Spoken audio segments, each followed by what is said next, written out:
Business पे ध्यान देंगे या फिर अभी भी अपने इस सपने को पूरा करने की सोच रहे हैं जो कि नामुमकिन सा। उन्होंने कहा नहीं, आई नेवर गिव अप। फिर दूसरा प्रयास किया उनके अच्छे, उन्होंने जो रॉकेट्स बनाए थे सैटेलाइट के ऊपर भेजने के लिए। फिर मीडिया ने उनसे यही सवाल किया कि आपने फिर से हार मान ली है, क्या आपने अभी हार मान ली है? उन्होंने कहा नहीं, आई नेवर गिव अप। तीसरी बात, फिर फेलियर का उन्हें सामना करना पड़ा। इस बार उनकी स्थिति ऐसी हो गई थी कि उनकी आंखों में से आंसू से होने पे मजबूर मत करो, लेकिन आई नेवर गिव अप। उनके बाद जो उनका चौथा प्रयास हुआ, पूरी दुनिया में वो छा गए थे।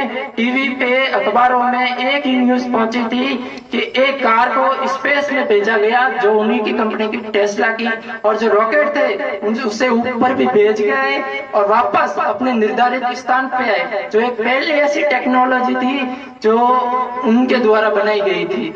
इस फेलियर के मतलब इतना नीचे गिरने के बाद जो उठे, वो 10वीं में फेल हुए थे, लेकिन अपने जुनून को, अपनी मेहनत को उन्होंने जाने नहीं दिया। अपने प्रयासों को हर बार ये कहा कितने फेलियर हो पर एक कोशिश और, एक कोशिश और उसके बावजूद जो अमिताभ बच्चन के पिता श्री हरिवंश राय बच्चन द्वारा लिखित है, कविता है, कोशिश करने वालों की कभी हार नहीं होती। मैं ये कविता बोलूंगा, साथ में आपका भी सहयोग चाहिए होगा। अंतिम पंक्ति को आप भी मेरे साथ दोहराइएगा। लहरों से डरकर नौका पार नहीं होती, लहरों से डरकर नौका पार नहीं होती, कोशिश करने वालों की कभी हार नहीं होती। नन्ही चिट्टी जब दाना लेकर चलती है, नन्ही चिट्टी जब दाना लेकर चलती है, चढ़ती दीवार पर 100 बार फिसलती है, चढ़ती दीवार पर 100 बार फिसलती है, लेकिन मन का विश्वास, रगों में साहस बढ़ता है। चढ़कर गिरना, गिरकर चढ़ना न अखरता है, मेहनत उसकी बेकार नहीं होती, कोशिश करने वालों की कभी हार नहीं होती। डूब गया सिंधु में गोताखोर लगाता है, डूब गया सिंधु में गोताखोर लगाता है, जा जाकर खलियान लौट कर आता है। मिलते नहीं सहज मोती गहरे पानी में, मिलते नहीं सहज मोती गहरे पानी में, बढ़ता दुगना उत्साह इसी हैरानी में, लेकिन मुट्ठी खाली उसकी हर बार नहीं होती, कोशिश की कभी हार नहीं होती। असफलता एक चुनौती है, उसे स्वीकार करो, असफलता एक चुनौती है, उसे स्वीकार करो। कहाँ कमी रह गई देखो और सुधार करो। जब तक सफल ना हो तुम, नींद चैन को त्यागो तुम, संघर्ष का मैदान छोड़ यूं मत भागो तुम। यूं ही कुछ किए बिना ही जय जयकार नहीं होती, कोशिश करने वालों की कभी हार नहीं होती। जय जय भारत, भारत माता की जय, भारत माता की जय, भारत माता की जय।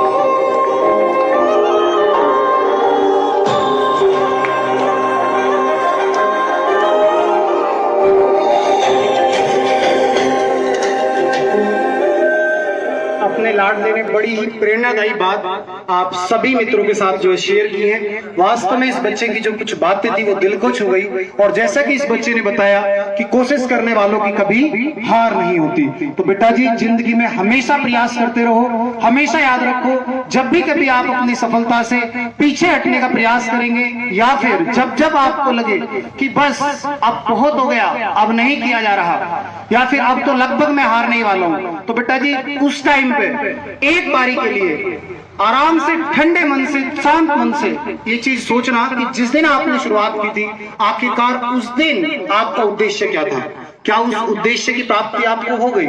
यदि उसका आंसर आपको ना मिले तो फिर उस दिन से आपको फिर एक बार पूरे जोश और जुनून के साथ अपनी जो प्रयास है उनको बढ़ा देना चाहिए। जहां पे आपकी कमी रह जा रही है उनको सुधारिए और एक बार फिर से पूरे जोश और जुनून के साथ प्रयास करना चाहिए। क्योंकि बेटा जी, मेहनत करने वालों की कभी हार नहीं होती। इसी श्रृंखला में मैं अपने फिर से एक होनहार छात्र को जो आप सभी के सामने आमंत्रित करता हूं। अभी आप सभी तालियों की जोरदार गड़गड़ाहट के साथ स्वागत कीजिए। आप सभी के बीच में, आप सभी के मित्र, आप सभी के बीच में रहने वाला एक होनहार छात्र राहुल बेनीवाल। चलिए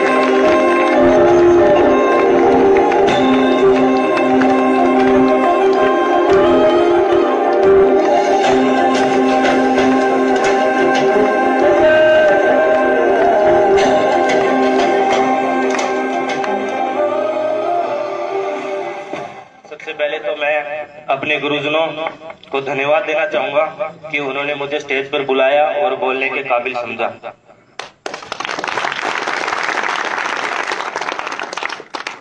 मेरा नाम राहुल बेनीवाल है और मैं हनुमानगढ़ के भादरा तहसील से हूँ। मेरे पिताजी एक किसान हैं। जब मैंने नवजीवन डिफेंस एकेडमी में एडमिशन लिया था तो मेरे मम्मी पापा का सपना था कि मैं एयरफोर्स ज्वाइन करूं। एयरफोर्स के वाई ग्रुप में मैं लगना चाहता हूं और मेरे मम्मी पापा का सपना था कि मैं एयरफोर्स ज्वाइन करूं।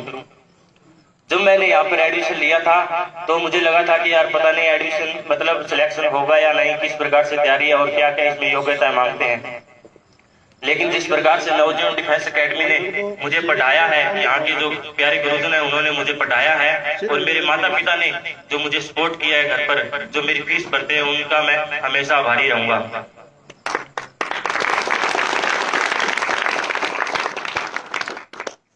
मैं धन्यवाद देना चाहूंगा खिराती सर को कि आज उन्होंने एक अच्छा सम्मान समारोह आयोजित किया और इसमें हमें सभी बच्चों को आगे आकर बोलने का ऐसा मौका दिया।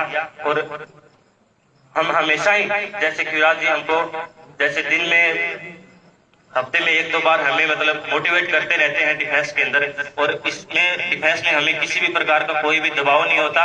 और खिरात जी जैसे अच्छे सर हमें हमेशा मोटिवेट करते रहते हैं हमारे लक्ष्य के प्रति। दोस्तों कहते हैं फौजी बनना आसान नहीं होता, हर कोई फौजी नहीं बन सकता। ये फौजी बनने का जुनून एक गांव के बच्चे में और एक किसान के बेटे में ये जुनून पाया जाता है फौजी बनने का और देश की जो बॉर्डर पे जाकर भारत माँ की सेवा करने का। इसमें ये कोई नौकरी नहीं है, ये एक जज्बा होता है जो कि भारत माँ की सेवा करने का एक जज्बा होता है देश के लिए, देशवासियों के लिए कि मैं उनकी सेवा करूं। इसमें कोई नौकरी नहीं होती, इसमें कोई पैसा कमाना नहीं होता। कहते हैं कि पैसा कमाना है तो आप नेवी एयरफोर्स में मत जाइए, आप बॉर्डर पे मत जाइए, आप बिजनेस करिए अगर आपको पैसा कमाना है तो इसमें केवल किसान फैमिली के ही बच्चे जाते हैं और गाँव के, खास करके गाँव के इसमें बच्चे जाते हैं भारत माँ की सेवा करने के लिए बॉर्डर पर।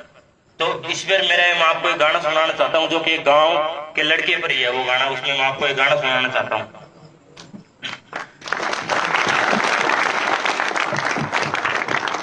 सुन ले मैं छोरा गांव का, शहरा में तू बड़ी बड़ी, कंधे मेरे जिम्मेदारी, तू मेरी पापा की परी, हाथों में मेहनत मेरी, तू किस्मत गलेड़ी बड़ी। सुन ले मैं छोरा गांव का, शहरा में तू बड़ी बड़ी, ले आऊं सुपारी जी करदा पर करते रह मेरा दिल डरदा, मैंने जिंदगी काटी ट्रैक्टर पे तेरा सनरूप बिन कित सरदा, आती ना लेट खेत में दिखे मन फसल खड़ी। सुन ले मैं छोरा गांव का, शहरा में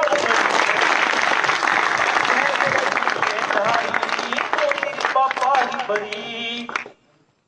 सुन ले मैं छोरा गांव का, शहरा में तो बड़ी बड़ी, कंधे मेरे जिम्मेदारी, तू मेरी पापा की परी, ले आऊं सुपारी जी करदा पर करते तय मेरा दिल डरदा, मैंने जिंदगी काटी ट्रैक्टर पे तेरा सनरूफ बिन कित सरदा, आती ना लेट खेत में दिखे मन फसल खड़ी। सुन ले मैं छोरा गांव का, शहरा में तू बड़ी बड़ी, कंधे मेरे जिम्मेदारी, तू मेरी पापा की परी। जय हिंद जय भारत।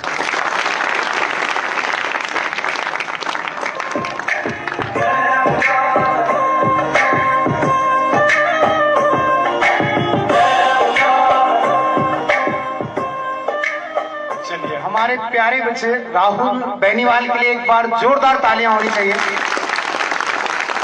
अपने लाडले ने बड़ी ही शानदार बात और बड़ी गहरी बात कह दी कि जो हमारा फौज है ये कोई रोजगार का जरिया नहीं है, ये कोई पैसे कमाने का माध्यम नहीं है। फौज के अंदर वही नौजवान जाता है जिसकी रगों में खून नहीं जुनून दौड़ता है। क्योंकि जो हमारी सेना है ना, उसका पूरे विश्व के अंदर टॉप देशेस में जो काउंट की जाती है हमारे देश की सेना, और हमारे देश का सैनिक सबसे ज्यादा ऊर्जावान, सबसे ज्यादा बलवान माना जाता है। और हमारे देश की जो सेना है उसका लोहा पूरा विश्व लेता है। तो इतनी शानदार और ग्लोरियस सेना में शामिल होने के लिए एक नौजवान की रगों में खून नहीं जुनून दौड़ना चाहिए। और यही जुनून मैं अपने हर एक लाडले की रगों में देख पाता हूँ। जब हम क्लास लेते हैं तो हमारे लाडले बढ़ चढ़ करके जो है किसी भी कंपटीशन में हिस्सा लेते हैं। प्लस जब भी कभी क्लास लेते हैं तो हर एक नौजवान इतने जोश और जुनून के साथ तैयारी करता है कि उनका जो उत्साह होता है वो देखते ही बनता है।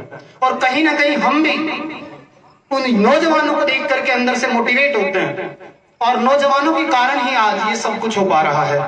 हमारा जो ये परिवार है, जो कि एक समय पहले एक छोटे से वृक्ष के रूप में जो शुरू हुआ था, आज वो परिवार कहीं ना कहीं वट वृक्ष के रूप में जो है बड़ा होता जा रहा है। कड़ी के साथ कड़ी मिलती जा रही है। इस परिवार में मन लगा करके मेहनत करने वाले जो सदस्य हैं, हमारे सभी स्टाफ गण, हमारे सभी अध्यापक गण, प्लस हमारे सभी लाडलों के सपोर्ट से आज नवजीवन डिफेंस एकेडमी कुचामन सिटी के अंदर एक शानदार परचम लहरा रही है। और ये सब कुछ हो पाया है तो सिर्फ और सिर्फ हम सभी लाडलों की बदौलत से, आप सभी प्यारे बच्चों के सपोर्ट से, आप सभी प्यारे बच्चों के अभिभावकों के आशीर्वाद से, जिस आशीर्वाद के दम पे आज कहीं ना कहीं नवजीवन डिफेंस एकेडमी अपने बच्चों के लिए दिन रात व्यवस्थाएं में जो जुटी हुई है, दिन रात मेहनत कर रही है। एक वक्त था बेटा जी, आज से 3 साल पहले एक वक्त था कि जब जो नवजीवन डिफेंस एकेडमी की शुरुआत हुई थी वो मात्र नॉर्मल एक छोटी सी बिल्डिंग के साथ हुई, बिल्कुल कुछ भी नहीं था। कहने का मतलब ये है, शुरुआत हुई, धीरे धीरे कड़ी से कड़ी मिलती गई। सर ने जैसे जैसे अपने बच्चों की कमियों को महसूस किया, सर हमेशा बच्चों के साथ रहते हैं। सर ने जो भी छोटी से छोटी कमी बच्चों के अंदर देखी या फिर बच्चों के लिए सुविधाओं में कमी देखी, उन सभी सुविधाओं को दूर करने का हर संभव प्रयास किया है। और मैं ये भी कह सकता हूं कि कहीं ना कहीं ये हमारे ग्रेट मेंटर खिवराज जी सर का ही जो है समर्पण और त्याग है, जिसके दम पे आज हमारा हर एक नौजवान एक सफलता के कीर्तिमान को जो छू रहा है। बेटा जी ये बात हम सभी जानते हैं, और ये बात किसी से नहीं छुपी हुई कि डिफेंस में आने वाले हर एक विद्यार्थी का हम सिलेक्शन नहीं करा पाते। लेकिन ये बात मैं दावे के साथ कह सकता हूं कि अपनी डिफेंस के अंदर आने वाले हर एक नौजवान को हम संस्कारी बनाते हैं, उसको एक स्वर्णिम अवसर देते हैं, उसके साथ दिलो जान से मेहनत करते हैं, रात दिन मेहनत करते हैं, और हम उसे एक अच्छा नौजवान, एक अच्छा इंसान बना के भेजते हैं। हमारे संस्था के साथ, हम सभी परिवार के साथ आने वाला हर एक नौजवान अपने आप को एक सदस्य की तरह पाता है। ऐसा नहीं है कि हमारी संस्था में आने के बाद हम बच्चे को बिना मतलब ठोकते हैं, टोकते हैं, कोई मतलब नहीं है भाई। बच्चे को पूरी आजादी दी जाती है, लेकिन बस उसके सामने एक शर्त रख दी जाती है कि बेटा जी अनुशासन में चूक नहीं होनी चाहिए, पढ़ाई के साथ कोई खिलवाड़ नहीं होना चाहिए, खेलने के टाइम पे दिल खोल के खेल, तुझे जो खेलना है हम तेरे लिए व्यवस्था करेंगे, हर तरह की सुविधाएं अपने बच्चे को देंगे। हमारे बच्चों की सबसे बड़ी समस्याएं थी आज से 1.5 साल पहले तक कि लाइट चली जाती थी, बच्चा रात को सो नहीं पाता था, बच्चे को पढ़ाई में दिक्कत होती थी, बच्चे के लिए जनरेटर लगवाया, बच्चे को पढ़ने में दिक्कत आती थी, बेंच पे पढ़ नहीं पाता था, पूरी एयर कोल्ड लाइब्रेरी बनवा दी। बच्चे को ऑनलाइन टेस्ट में दिक्कत आई, लास्ट टाइम बच्चा पेपर देने गया, बच्चे की सबसे बड़ी आकर के जो शिकायत थी वो बोला सर हमसे पेपर नहीं दिए गए, वहां पे जाके हमने पहली बार कंप्यूटर को देखा। सर ने इस चीज को देखते हुए तुरंत पूरी जो कंप्यूटर लैब आप सभी के लिए तैयार कर दी, प्लस हर दिन आपके लिए जो प्रैक्टिस सेट की सुविधाएं हैं, मॉडल टेस्ट पेपर सोल्व करवाते हैं आपके लिए, जिसमें कि सर खुद आप सभी के साथ में रात को 1.5-2 जब तक भी बच्चा जागता है, अधिकतर समय जितना कि मैं सर के साथ सर को अनुभव कर पाया, सर अधिकतर बच्चे के साथ मेहनत करते हैं। तो कहीं ना कहीं मेरे दोस्त आप सभी का और हम सभी का ये सौभाग्य है कि हमको इतने शानदार डायरेक्टर सर के साथ उनके सानिध्य में उनके आशीर्वाद में काम करने का मौका मिल रहा है, जिसमें कि कहीं ना कहीं हमारे विद्यार्थी भी जो बहुत कुछ लेकर के जा रहे हैं। और ये बात किसी से छिपी नहीं है कि मैं भी भाई एक छोटे भाई के रूप में हमेशा सर से जो सीखने का प्रयास करता हूँ, और इस आभार को मैं कैसे प्रकट करूं ये मेरे पास शब्द नहीं है। तो मैं आप सभी से विनम्र निवेदन करूंगा कि हम सभी के great mentor director Shivraj ji sir के लिए एक बार हृदय के अंत गहराई से जोरदार तालियां बजाइए। और अब इसी श्रृंखला में हम अभी जो है शिवराज जी सर को जो है मंच पर आमंत्रित करते हैं कि सर आप आइए, हमारे सभी बच्चों का मार्गदर्शन कीजिए, उत्साहवर्धन कीजिए।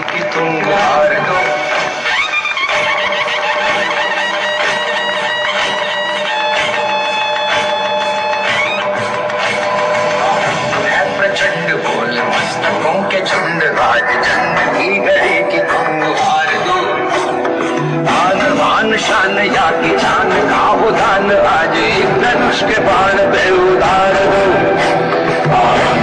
प्रचंड बोल मस्तकों के झुंड आज जंग की घड़ी की तुम हार दो, आन बान शान या की जान का हो दान, आज एक धनुष के बाण पे उतार दो।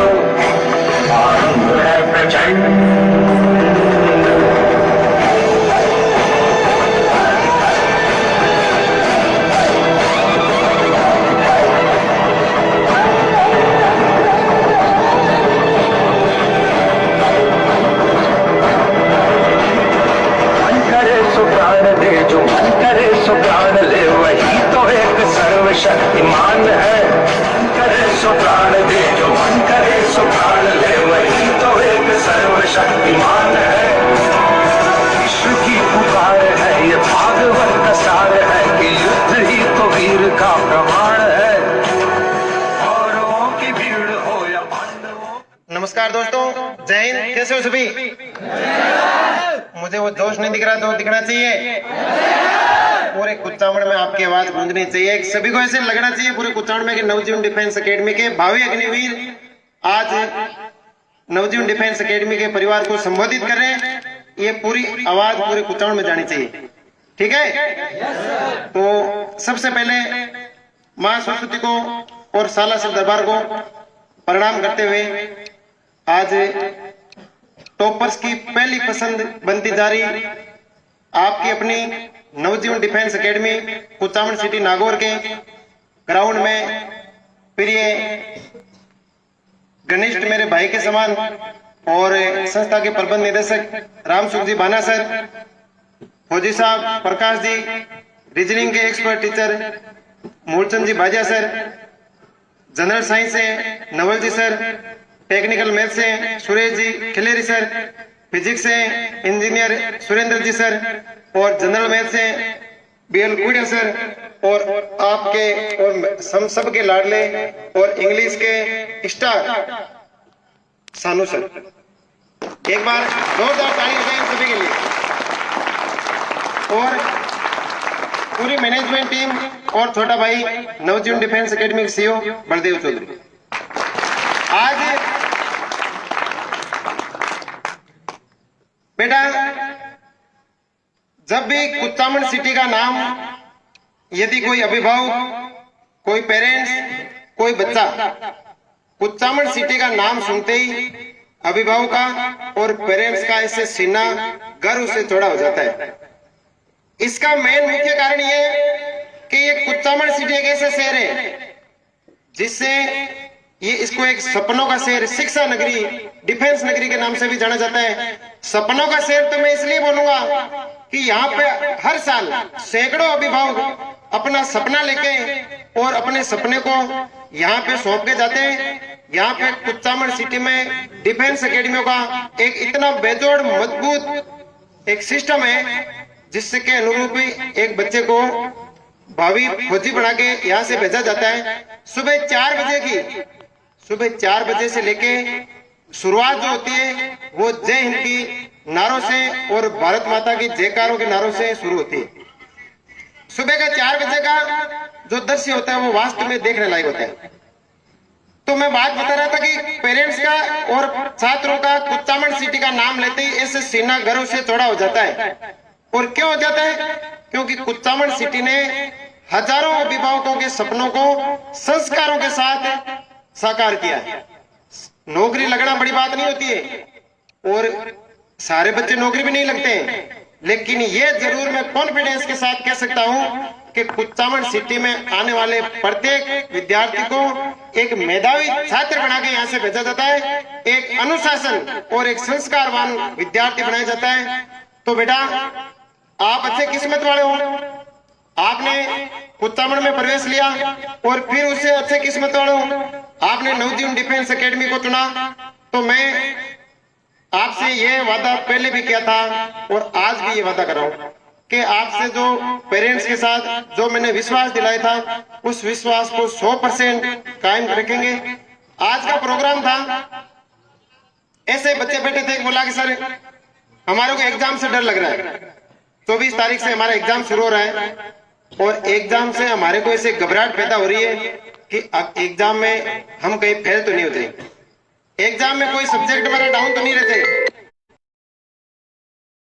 तारीख को एग्जाम में उन विशेष तौर से अग्निवीरों के लिए ये आज एक मेधावी छात्र सम्मान समारोह का आयोजन रखा गया, मोटिवेशनल स्पीच का आयोजन रखा गया और आपको नेक्स्ट एग्जाम के लिए शुभकामनाएं प्रेषित करने के लिए ये इस समारोह का आयोजन किया गया। बेटा प्यारे बच्चों, आप ये मत समझो कि मैं कमजोर हूं, कभी भी कोई बच्चा कमजोर होता ही नहीं है। सारे के सारे बच्चे आप होशियार हो, कोई भी बच्चा कमजोर नहीं होता है। कैसे? एक बार दो दोस्त थे और अच्छे घनिष्ठ मित्र थे दोनों, एक 10 साल का था और एक 6 साल का था। दोनों दोस्त घूमने के लिए गए और घूमते घूमते एक नदी के किनारे पहुंच गए। हुआ ऐसा, जब वो 10 साल वाला दोस्त थे वो गलती से हंसी मजाक में, कैसे भी वो दोनों दोस्त हंसी मजाक कर रहे थे, 10 साल वाला दोस्त नदी में गिर गया। अब उनके आसपास में कोई और न तो कोई आदमी था, न कोई उनको सुनने वाला था और न कोई उनको बचाने वाला था। 6 साल वाला दोस्त ये दृश्य देख रहा था और एक पास में रस्सी पड़ी थी, उसने उस नदी के अंदर रस्सी फेंकी और उस 10 साल वाले दोस्त ने रस्सी को पकड़ा और 6 साल वाला जो छोटा वाला जो दोस्त था उसने उस रस्सी से उस बड़े वाले दोस्त को खींच के बाहर निकाला। और दोनों दोस्तों के मन में डर था कि मैं गांव में जाके ये चीज बताऊंगा, मम्मी पापा को बताऊंगा तो मेरे को डांटेंगे, मार भी पड़ेगी, लेकिन उनसे रहा नहीं गया और उन्होंने गांव में जाके जो भी कोई मिलता, जो भी कोई आदमी मिलता, कोई लड़का मिलता और उनको ये बात बताई कि मैंने इस मेरे बड़े दोस्त को आज एक नया जीवन दान दे दिया, मरने से बचा दिया। कि कैसे? कि ये नदी में गिर गया था तो मैंने इसको रस्सी से बाहर खींचा। पहली बात तो ये कि ये बात पूरे गांव में जिस दिन को बोली गई किसी को भी ये बात हजम नहीं हुई। क्यों हजम नहीं हुई? क्योंकि ऐसी चीज होना संभव नहीं था कि एक 6 साल का बच्चा एक 10 साल के बच्चे को बाहर खींच सकता है क्या। लेकिन पूरे गांव ने ये बात नहीं मानी, लेकिन एक बुजुर्ग आदमी था, उन्होंने ये बात मानी और पूरे गांव में उनके बच्चों की प्रशंसा शुरू कर दी। जैसे ही गांव वाले इकट्ठे होकर 5, 10, 20 जने उस बुजुर्ग आदमी के घर पे गए और बोला कि साहब आप इन बच्चों के साथ साथ ये बात क्यों कहने लगे? ये कोई ऐसा भी हो सकता है क्या कि 6 साल का बच्चा 10-12 साल के बच्चे को नदी से बाहर निकाल सकता है क्या? तो उससे बुजुर्ग आदमी ने बोला हो नहीं सकता, 101% हो सकता है और फुल कॉन्फिडेंस के साथ हो सकता है और इस बच्चे ने ये काम किया है। तो गांव वालों ने पूछा ये कैसे संभव है? तो उससे बुजुर्ग ने एक क्या प्यारा सा जवाब दिया। उन्होंने ये जवाब दिया कि इस 6 साल वाले बच्चे को वहां पे ये कोई बोलने वाला नहीं था कि ये काम तू नहीं कर सकता। वहां पे आसपास में ऐसा कोई भी व्यक्ति नहीं था जो 6 साल के बच्चे का मनोबल गिरा दे। उसको ऐसी बात बोलने वाला कोई नहीं था कि ये तू काम नहीं कर सकता। क्यों? क्योंकि उसका मनोबल था वो फुल बढ़ा हुआ था, फुल कॉन्फिडेंस के साथ था। तो बेटा आपका मनोबल किसी ने भी घटाया नहीं, आपको संस्थान पर भी विश्वास है और हमारे को पूरी मजबूत टीम के साथ आप पर विश्वास है। सारे के सारे बच्चे कामयाब होने वाले, कोई मायने नहीं रखता 10वीं में परसेंटेज, कोई मायने नहीं रखता आपके 12वीं परसेंटेज। आपके 10वीं में चाहे कितने परसेंट थे, 12वीं में चाहे कितने परसेंट थे, लोग आपको भूल गए। 10वीं में आपके कितने थे, 12वीं में आपके कितने थे, वो भूल गए। अब आपके नेक्स्ट स्टेप जो सफलता है उसका इंतजार कर रहे हैं। तो मैं वो बात बता रहा था कि भाई उस बुजुर्ग ने बोला कि उसको ये कोई कहने वाला नहीं था कि ये काम तू नहीं कर सकता। तो आप में से वो बच्चा खड़ा होकर बताओ मेरे को, जिसके पेरेंट्स ने, जिसके अभिभावकों ने, जिसके रिश्तेदारों में और यहाँ पे एकेडमी में किसी ने ये कहा हो कि तू नौकरी नहीं लग सकता। कहा क्या किसी ने? आपके पेरेंट्स को, आपके चाहे कितने भी 50% भी है और एक बच्चे के भले 97% भी है, लेकिन आपके पेरेंट्स को आप पर 50% वाले पर भी फुल कॉन्फिडेंस था, तब यहाँ लाके उन्होंने प्रवेश दिलाया। और एकेडमी को भी आप पर फुल कॉन्फिडेंस था, तब आपका प्रवेश लिया। कॉन्फिडेंस कैसे था कि ये बच्चा 100% कामयाब होगा। बेटा 24 जुलाई से आपके एग्जाम शुरू हो रहे हैं जो 31 जुलाई तक चलेंगे। और अधिकतर बच्चे क्या करते हैं, एग्जाम के 1 घंटे के अंदर भगवान से ये प्रार्थना करते हैं कि हे भगवान मुझे तो 70 में से 60 से ऊपर नंबर दिला देना। हे भगवान वाई ग्रुप वाले बच्चे 50 में से मुझे 45 से ऊपर दिला देना। लेकिन मेरे को एक बात बताओ, आप 7,50,000 से अधिक बच्चे एग्जाम देंगे और सारे के सारे बच्चे भगवान से यही प्रार्थना करेंगे कि मुझे 70 में से 65 से ऊपर, 60 से ऊपर नंबर दिला देना। क्या भगवान सबकी मार्कशीट बढ़ाएगा? आपको भगवान से ये नहीं मांगना है, आपको सरस्वती माता से, सालासर दरबार से ये नहीं मांगना है कि मुझे 70 में से 65 नंबर दिला देना। आपको भगवान से ये मांगना है कि मैंने जितनी 6 महीने में, 2 महीने में, 12 महीने में जितनी मैंने मेहनत की है, जितनी मैंने पढ़ाई की है, वो मुझे बस जो एग्जाम का बस जो 1 घंटे का समय है, उस 1 घंटे में वो पूरी पढ़ाई मुझे जो सही याद आ जाए और वो पूरी पढ़ाई है जो 1 घंटे के सही समय पर पूरी वक्त पर काम आए। भगवान से आपसे यही प्रार्थना करनी है कि जो मैंने इतने 12 महीने में, 6 महीने में जितनी भी मेहनत की है, वो पढ़ाई पूरी की पूरी मुझे 1 घंटे में एग्जाम के समय पूरी याद आ जाए। बस ये भगवान से मांगनी है।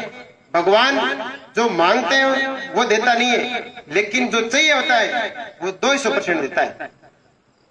भगवान हमेशा जो आप मांगोगे वो नहीं देता है, लेकिन जो आपको चाहिए होता है वो 200% देता है। आपको चाहिए क्या? आपको एयरफोर्स में से मार्क्स चाहिए, तो भगवान से मार्क्स नहीं मांग रहे। मार्क्स की एबिलिटी तो आप में है। आप इतने 12 महीने से, 6 महीने से आपने मेहनत की है, आपके पास से पूरे 70 में से 70 नंबर लड़ेगा।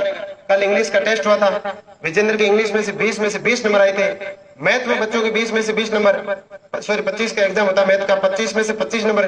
फिजिक्स में एकाध टेस्ट में 25 में से 25 नंबर। तो ये तो आप कह नहीं सकते हो भगवान से पढ़ाई तो आपने मेहनत की है, तो मांगने की जरूरत कहाँ है? समझ रहे हो मेरी बात आप? फिर क्या होता है, बच्चा निराश हो जाता है। 7.5 लाख बच्चे फॉर्म भरे, 7.5 लाख बच्चे एग्जाम देंगे, सारे बच्चे सफल नहीं होंगे, सारे बच्चे सफल नहीं होंगे। लेकिन आप असफल कब कहे जाएंगे? जिस दिन आपने मेहनत करना छोड़ दी, जिस दिन आपने कोशिश करनी छोड़ दी, उस दिन आप एक असफल विद्यार्थी कहलाएंगे। और जब तक आप मेहनत जारी रखेंगे आप सफल विद्यार्थी ही कहलाएंगे।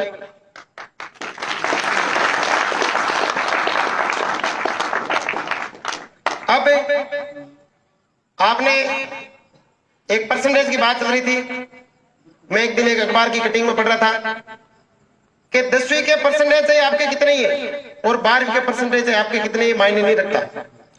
भरूच जो गुजरात के अंदर है, वहां के जिला कलेक्टर तुषार सुमेरा जी, उन्होंने खुद ने फेसबुक आईडी पे ये पोस्ट करके बताया कि उनके 10वीं के परिणाम में अंग्रेजी में 35 नंबर, गणित में 36 नंबर और विज्ञान में 38 नंबर आए थे।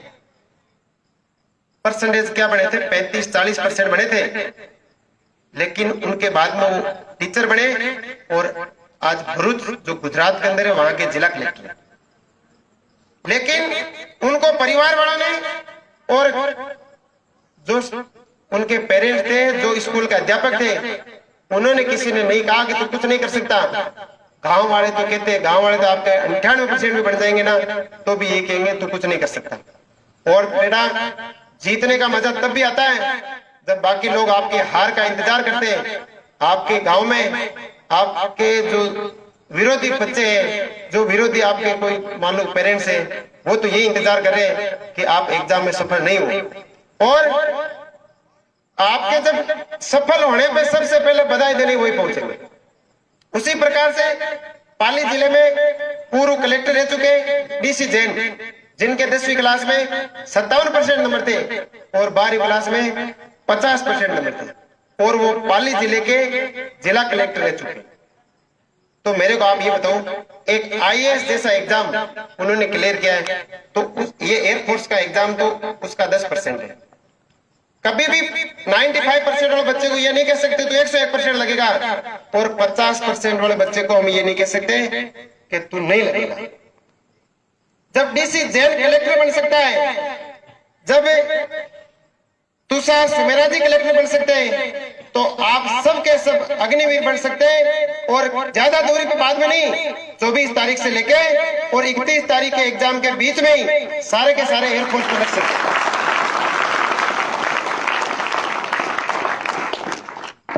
अब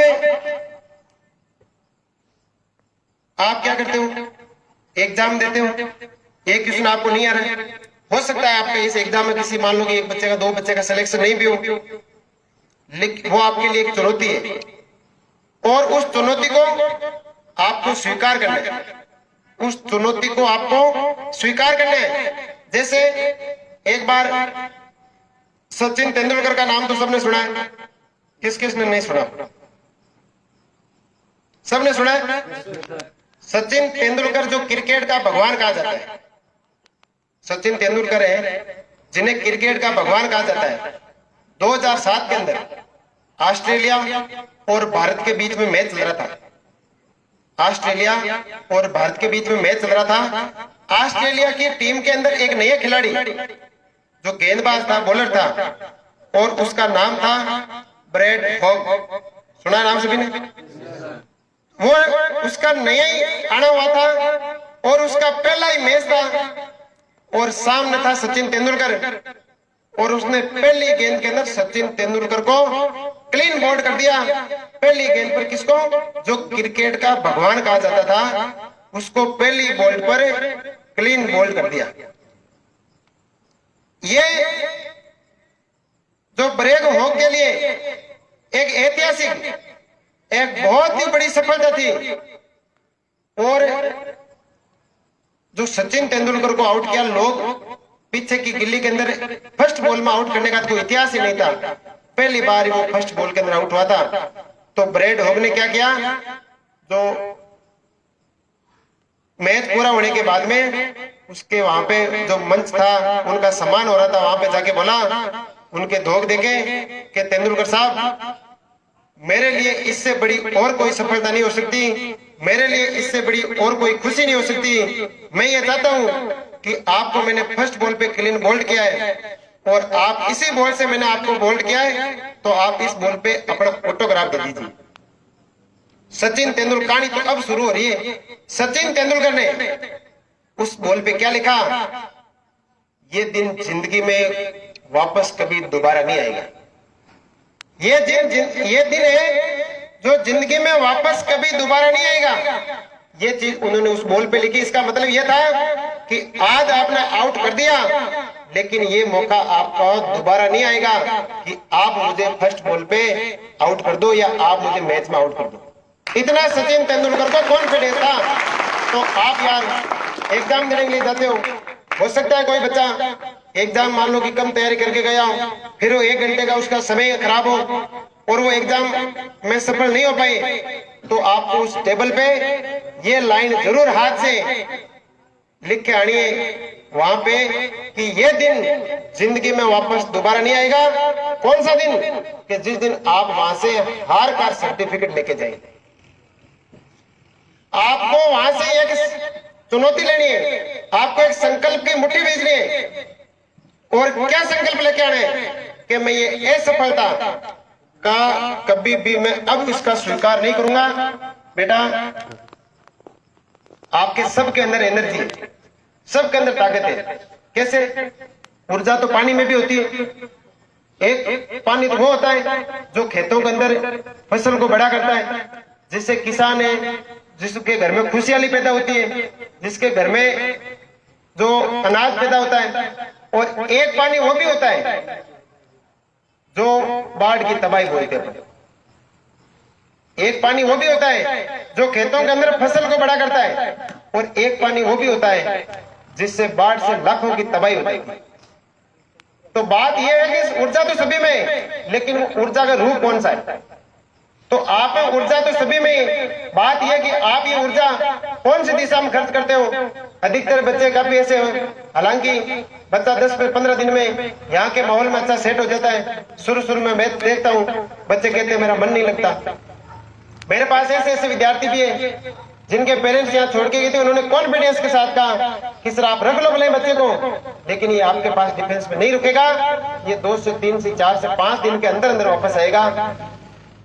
लेकिन ऐसे बच्चे भी आज यहाँ से तैयारी कर रहे हैं, और 24 तारीख से जो एग्जाम शुरू हो रहा है उसमें पहले एग्जाम के अंदर बच्चे सिलेक्ट होकर जाएंगे।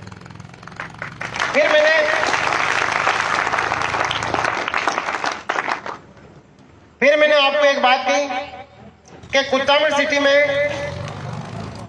अभिभावक के जो बच्चों को एडमिशन कराना आते हैं और यहाँ से नौकरी यानी सफलता लेके जाते हैं, वो भी किसके साथ? संस्कारों के साथ। संस्कार क्या चीज होती है? एक साड़ी की बहुत बड़ी दुकान थी, एक साड़ियों की बहुत बड़ी दुकान थी, बहुत बड़ा शोरूम था। एक लेडीज आई ओडी कार में बैठ के, और बंगले से उतर के ओडी कार में बैठ के उस दुकान में प्रवेश किया, और क्या बोले कि मेरे को आपकी इस दुकान की सस्ती से सस्ती साड़ी दिखाओ, मेरे नौकरानी की लड़की की शादी है। उस लेडीज ने क्या बोला कि आपकी दुकान की सबसे सस्ती से सस्ती साड़ी दिखाओ, मेरे जो नौकरानी है उसकी लड़की की शादी है। और उसी सेम टाइम में एक की नौकरानी थी जो फटे पुराने कपड़े पहनी हुई थी, फटी हुई चप्पलें पहनी हुई थी, और वो टेम्पो से उतर के उस दुकान में प्रवेश करके क्या बोल रही है कि मालिक साहब, दुकान वाले सेठ साहब, मुझे आपकी दुकान से सबसे महंगी से महंगी साड़ी दिखाओ, मेरे मालिक है ना उनकी बेटी की शादी है। तो उनके दोनों में विचारों में फर्क क्या था? दोनों के विचार है एक है, तो क्या थे? मालिक की बेटी की शादी है तो महंगे से महंगी, उसकी औकात नहीं थी, वो बिल्कुल गरीब परिवार से थी, नौकरानी थी, और एक नौकरानी की बेटी की शादी है तो मालकिन ये बोलती है। तो फर्क किसका है? विचारों का है। तो बेटा, आपकी एकेडमी के जो पूरे अध्यापक है आपको अच्छे पॉजिटिव भाव से पढ़ाते तो सभी है, 5 और 3 8 होते हैं। राजस्थान में सब जगह 5 और 3 8 ही बताए जाते हैं। बात ये होती है कि एक तो यहाँ जो फैकल्टी पढ़ाई जाती है वो केवल तनख्वाह के लिए पढ़ाई जाती है। हम आपका एडमिशन लेते हैं केवल पैसे के लिए लेते हैं, या हम एक आपके अच्छे भाव के लिए पढ़ाते हैं। जो टीचर भी समय नहीं देखता है, और आपने ये देखा भी होगा पिछले 1 महीने से पूरा स्टाफ रात को 2 बजे बुलाओ, 1 बजे बुलाओ, 5 बजे बुलाओ, सुबह चाहे 6 बजे बुलाओ, पूरा स्टाफ आपके लिए दिन और रात मेहनत के लिए तैयार है। स्टाफ ने कभी भी ये नहीं कहा कि ये डिफेंस आपकी है। स्टाफ ये कहते हैं कि ये नवजीवन डिफेंस हमारी है। और सबसे बड़ी खुशी की बात तो ये कि मैं बच्चों को भी पूछता हूँ डिफेंस किसकी है, तो बच्चे भी ये बोलते हैं सर ये डिफेंस तो हमारी है। तो ऐसे सीना है जो गर्व से जोड़ा होता है।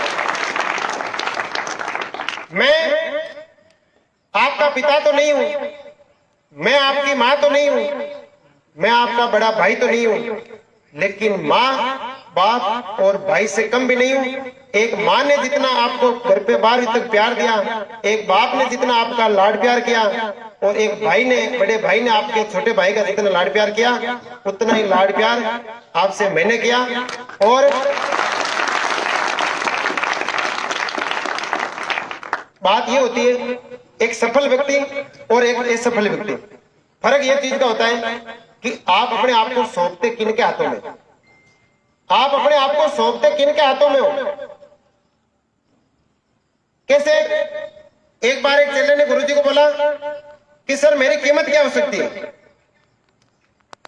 गुरुजी को क्या जाके बोला कि मेरी कीमत क्या हो सकती है?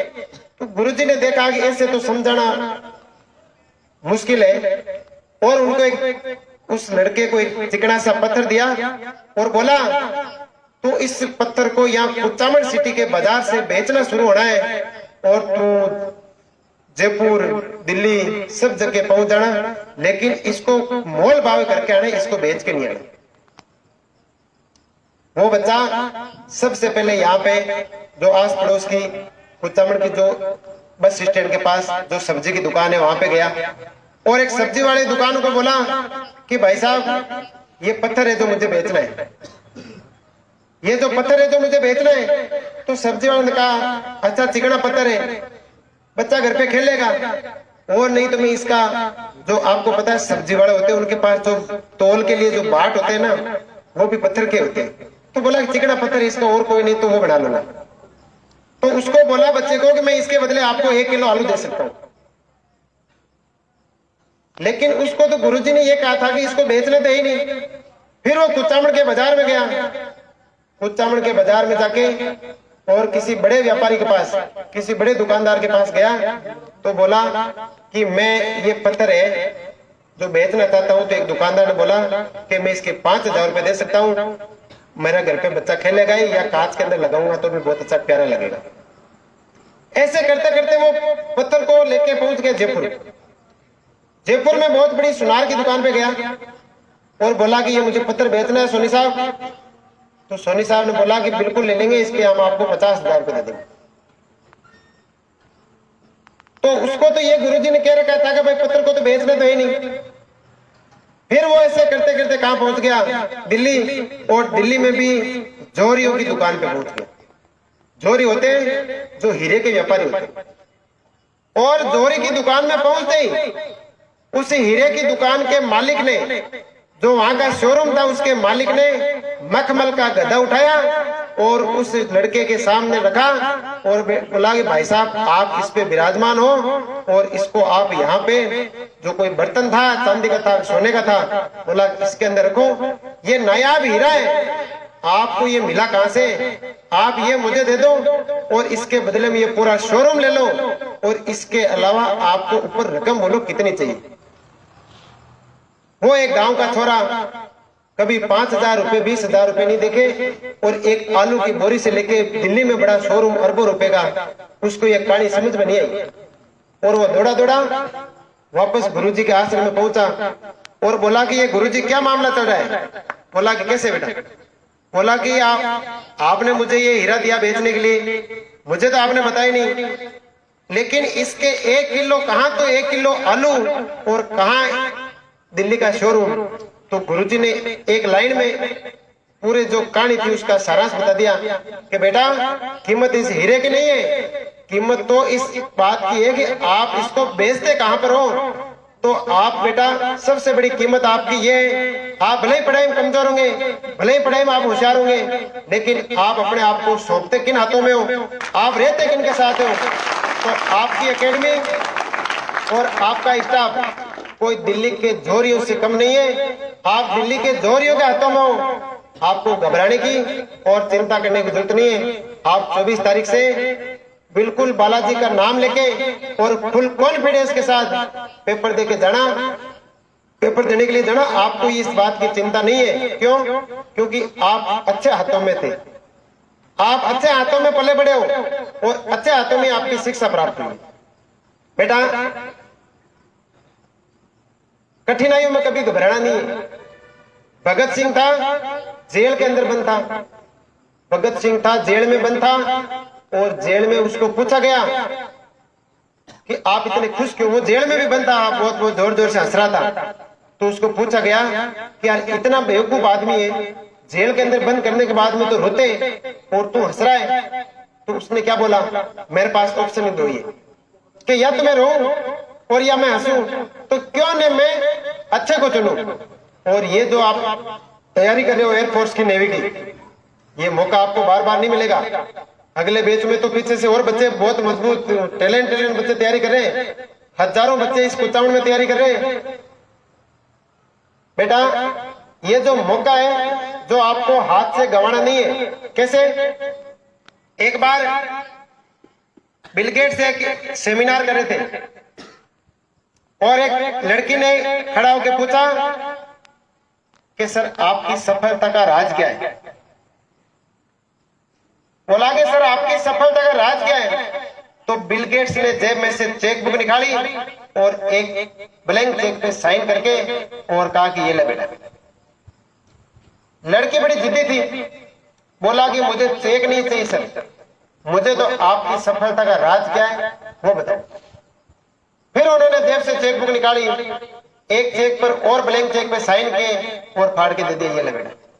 लड़की फिर भी नहीं मानी, उसने वापस वही जिद पकड़ ली कि सर मुझे तो चेक नहीं चाहिए, आपकी सफलता का राज क्या है वो बताओ। उन्होंने दोनों चेक वापस लेके जेब में डाले और क्या बोले कि मैं तेरी तरीके से कोई जिंदगी में कभी कोई मौका चूकता नहीं हूं, मेरी सफलता का सबसे बड़ा राज यही।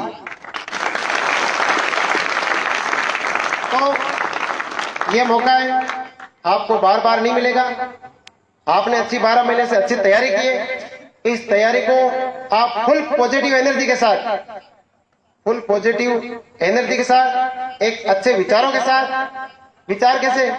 भगवान कभी ये नहीं कि आपको रोज अगरबत्ती करने से खुश होते।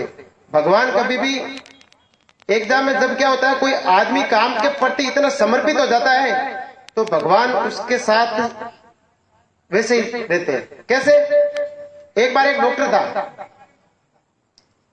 था और वो अपने काम के प्रति इतना एकाग्र था कि रात को 12 बजे भी उसको कोई फोन कर देता मरीज कि भाई मेरी तबीयत खराब है, आपको आना पड़ेगा, तो रात को 12 बजे भी आ जाता। एक बार क्या हुआ, रात को उसको किसी मरीज ने फोन किया, रात के 1 से 1:30 बज रहे थे, बोले कि आपको आना ही पड़ेगा, तबीयत बहुत खराब है। तो डॉक्टर साहब है वो कान के अंदर वो जो टेम्परेचर नापने वाला लेके और व्हाइट जैकेट पहन के और हाथ में अपने दवाई का बैग लेके रवाना हो गए। रास्ते के अंदर एक पुल बना हुआ था और उस पुल के नीचे एक वहां का बदमाश गुंडा वहां पे बैठा हुआ था और उसके पास में बीड़ी सिगरेट पीने के लिए माचिस नहीं थी, वो अकेला था। तो उसने डॉक्टर को बुलाया गया, इधर आ। बोला हाँ साहब कि मेरे को माचिस दे। तो माचिस लेके उसने अपनी एक सिगरेट जलाई और माचिस वापस दे दी। डॉक्टर गया, उस मरीज का इलाज करके वापस आ रहा था। फिर उसी डॉक्टर को उसने बुलाया, इधर आ, और बोला कि हाँ साहब कि फिर से माचिस दे। फिर दी, अपनी सिगरेट जलाई और बोला कि जा। वो जो बदमाश था, जो गुंडा था, वो रात को उन्होंने उसको किसी ने पकड़ लिया, लड़ाई झगड़ा हो गया, उसको किसी ने मार पिटाई कर दी और दूसरे दिन वो हॉस्पिटल में भर्ती था। योग और संयोग ऐसा बैठा कि जिस डॉक्टर को रात को उन्होंने बोला था कि भाग यहां से, वो जो माचिस लेके गया था उस डॉक्टर से, वही डॉक्टर उसका इलाज करने के लिए जाता है। और डॉक्टर ने उससे पूछा कि आप कौन हो? तो जो साथ में और वहां पे डॉक्टरों की टीम खड़ी थी, बोला कि ये बहुत बड़ा बदमाश है, गुंडा है और अकेले व्यक्ति को देखते ही लूट लेता है। डॉक्टर के दिमाग में एक क्वेश्चन आया कि यार रात को मैं भी तो अकेला था और मेरे को किसने कुछ नहीं बोला। तो डॉक्टर ने उस गुंडे को बोला कि भाई साहब आप अकेले आदमी को लूटते हो, तो मैं भी तो यार अकेला ही था, आप सभी को लूटते हो तो मेरे को क्यों नहीं लूटा? मेरी ये बात समझ में नहीं आई। तो उस गुंडे ने क्या जवाब दिया, डॉक्टर साहब आप अकेले होते तो आपको भी नहीं छोड़ता, लेकिन आप तो अकेले नहीं थे, आप तो 2 थे। आप अकेले नहीं थे, आप 2 थे। तब डॉक्टर को खुद को यह बात समझ में नहीं आई, लेकिन वास्तव में जो डॉक्टर था वो उसके काम के प्रति इतना एकाग्र था, इतना उस काम के प्रति संवेदनशील था। तब उसको जाके पता चला कि एक मैं था और एक मेरे साथ में एक चेतना थी, जो एक भगवान का रूप ही होता है, जो दिखाई किसको देता है, जो गलत उसके सामने परिस्थिति आती है ना, तब दिखाई देता है, ऐसे खुद को पता नहीं चलता है। तो आप बेटा यदि आपकी पढ़ाई से बहुत ज्यादा प्यार करते हैं, आप अच्छी मेहनत करते हैं, तो आपके भगवान वैसे ही साथ में हो सकता है आपको दिखाई नहीं दे रहे होंगे, लेकिन जो पेपर लेने वाले, जो आपका सिलेक्शन देने वाले, उनको तो 101% दिखाई दे रहा है कि कौन कौन बच्चे ने मेहनत की, किस किस बच्चे के साथ में भगवान साथ में खड़े।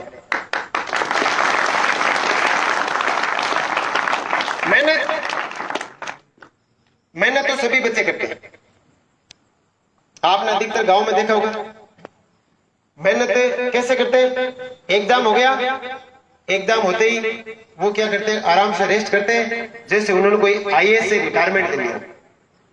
आपको जब तक मेहनत से पीछा नहीं छोड़ना है, जब तक आपके हाथ में एयरफोर्स हो, चाहे नेवी हो, चाहे आर्मी हो, आपके हाथ में जब तक ज्वाइनिंग लेटर नहीं है, आपकी जो मेहनत है वो निरंतर होनी चाहिए और लगातार होनी चाहिए। एक बार एक किसान था और बादल, ये कहानियां हकीकत में तो नहीं होती है, लेकिन विद्यार्थियों को मोटिवेशन उनमें एक उत्साह पैदा करने के लिए, उनमें एक नई ऊर्जा पैदा करने के लिए ये कहानियां बनाई जाती है। हुआ क्या था कि बादलों ने मीटिंग करके कहा कि हम इस साल बारिश नहीं करेंगे। बादलों ने क्या कहा कि हम इस साल बारिश नहीं करेंगे, लेकिन वो किसान फिर भी खेत में हल चला रहा था। तो बादल ऊपर से गुजर रहे थे, उन्होंने बोला कि इतना बेवकूफ आदमी, एक पिछले लॉकडाउन में गवर्नमेंट ने ये ऐलान कर दिया कि अब की बार परीक्षा नहीं होगी, एक भी बच्चे ने किताब हाथ में नहीं ली, एक भी बच्चे ने किताब हाथ में नहीं ली थी। सेम वही कहानी वहां हुई कि बादलों ने ऐलान कर दिया कि भाई अब की बार बारिश नहीं होगी, और उसके बावजूद भी वो किसान खेत में हल चला रहा था। बादल ऊपर से गुजर रहे थे, बादलों ने पूछा कि यार इतना बेवकूफ आदमी है तू, हमने जब ऐलान कर दिया कि अब की बार बारिश नहीं करेंगे, फिर भी तू खेत में हल चला रहा है। तो किसान ने बोला, भाई साहब बादल देवता, बारिश करना नहीं करना आपका काम है, आप बारिश नहीं करो वो आपका काम है, आप बारिश करो वो भी आपका काम है, लेकिन मेरा काम है हल चलाना। और आपके चक्कर में कहीं मैं 2 साल तक 12 महीने तक जब तक आप बारिश नहीं करोगे तब तक यदि मैं हल नहीं चलाऊंगा, कहीं ये तो नहीं कि मैं आपके चक्कर में 2 साल में हल चलाना ही भूल जाऊं। तो मैं तो मेरी हल चलाने की जो कार्य है, मैं तो मेरा कार्यक्रम है, जो मेरा धर्म है उसको निभा रहा हूं, और मैं मेरी जो मेहनत है वो निरंतर कर रहा हूं। सेम उसी प्रकार से आपको भी ये नहीं, एयरफोर्स का एग्जाम होते ही आपके नेवी का एग्जाम हो रहा है, नेवी का एग्जाम होते ही आर्मी की वैकेंसी आ रखी है, आर्मी की कंप्लीट होगी नहीं उससे पहले वापस एयरफोर्स की आ जाएगी, फिर से नेवी की, फिर आर्मी की। आप इतने किस्मत वाले हो कि आपको वैकेंसियों की इस 1 साल में, आगामी जो 12 महीने 2 साल तक एक भी वैकेंसी की कोई कमी नहीं, कोई भी बच्चे को ऐसा नहीं लगेगा। यदि आप में हिम्मत है, सारे के सारे बच्चे 12 महीने आगामी इस फर्स्ट भर्ती में, इसमें नहीं तो इससे आगे की नेवी की भर्ती में सारे के सारे विद्यार्थी नौकरी लग सकते हो।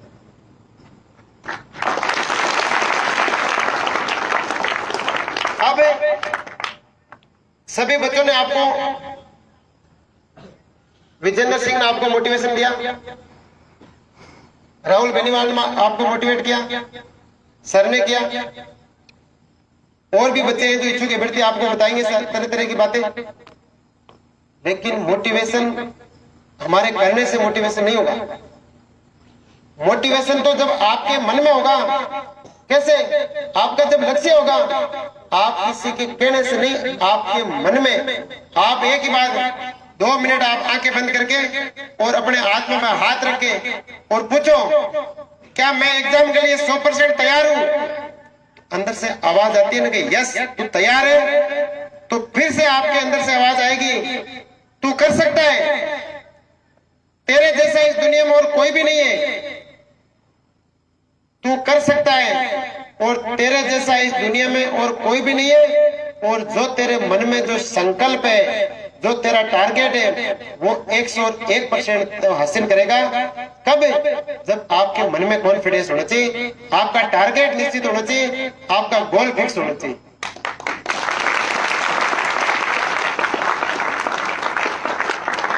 बेटा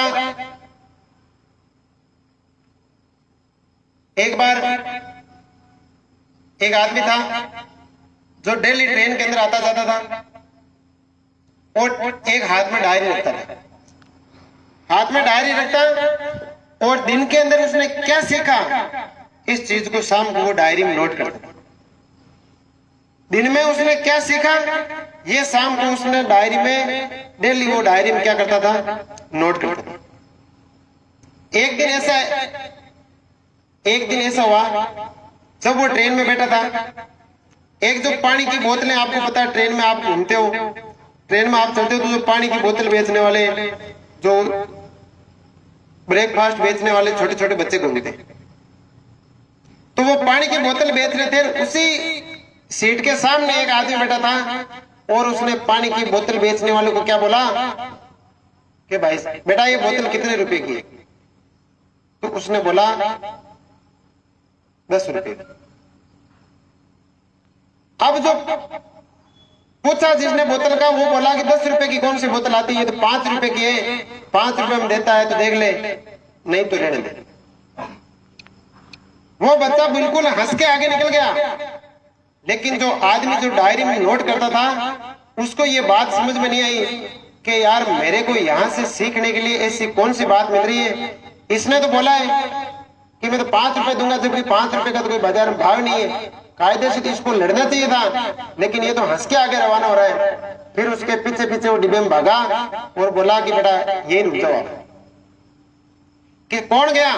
जो डायरी के अंदर डेली एंट्री करता था, उसने जाके बोला कि बेटा तूने 10 रुपए बताई, उसने 5 रुपए बताई, आपने उनको कुछ भी नहीं बोला और आप आगे बढ़ गए। उस बच्चे ने बोला कि रहने दो साहब, आपकी ये चीज समझ में नहीं आएगी। बोला कि नहीं, समझ में कैसे नहीं आएगी, आप मुझे ये बताओ। तो उस लड़के ने एक प्यारा सा जवाब दिया। और क्या जवाब दिया कि भाई साहब उस आदमी को प्यास लगी हुई नहीं थी। यदि उस आदमी को प्यास लगी हुई होती तो वो बोतल की रेट नहीं पूछता, पहले तो पानी की बोतल खरीदता, पहले पानी की बोतल लेता, पानी पीकर फिर मेरे को पैसे देता। उसका टारगेट ही नहीं था पानी पीने का। तो जब तक आपका कोई टारगेट ही फिक्स नहीं है, जब तक आपका गोल फिक्स नहीं है, तब तक आप लाइफ में सक्सेसफुल। मैं आपसे ज्यादा समय नहीं लूंगा।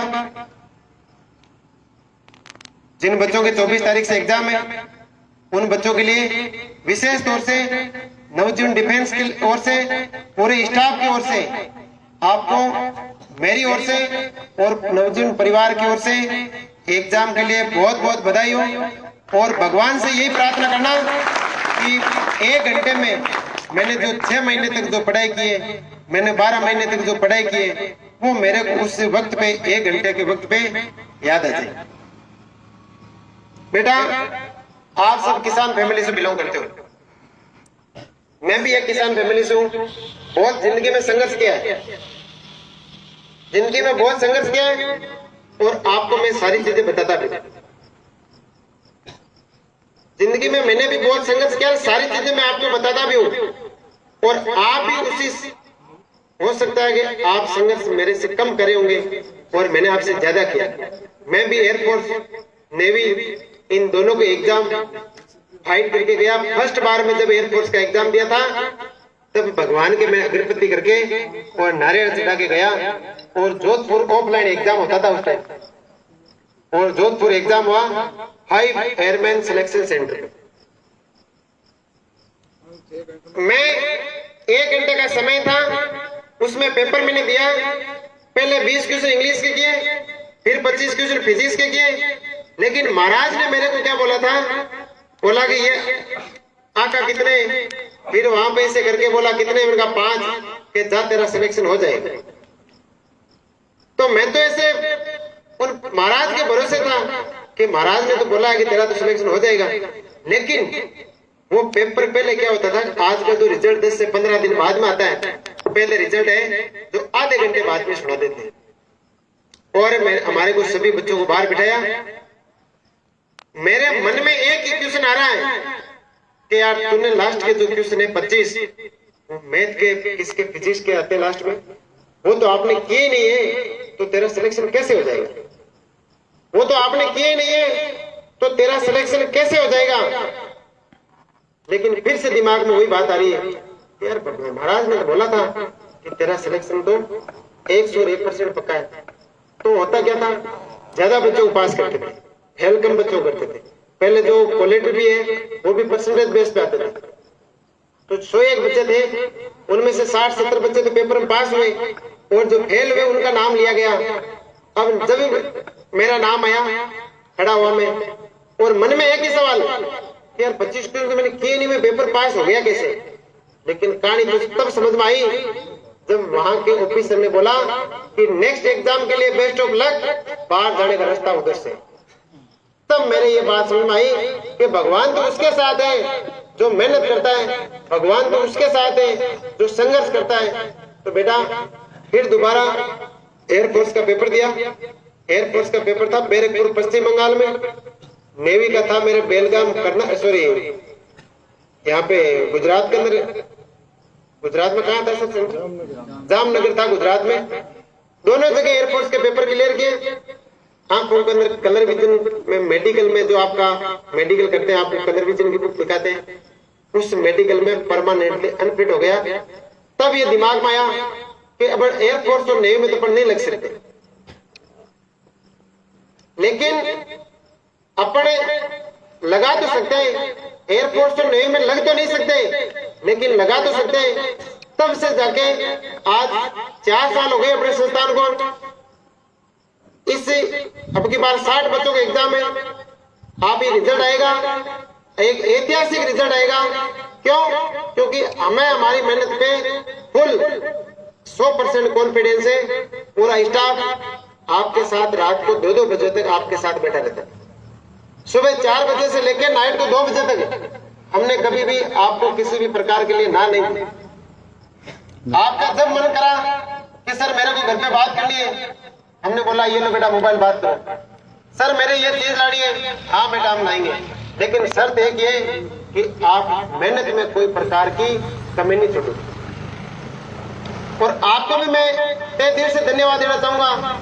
किसी भी बच्चे ने मेरे पास ऑफिस में आके ये नहीं बोला कि सर आप क्या, हमारी तो नींद भी पूरी नहीं होती है, हम तो समय पे खाना भी नहीं खा पाते, तब तक आप क्लास से लगा देते हो।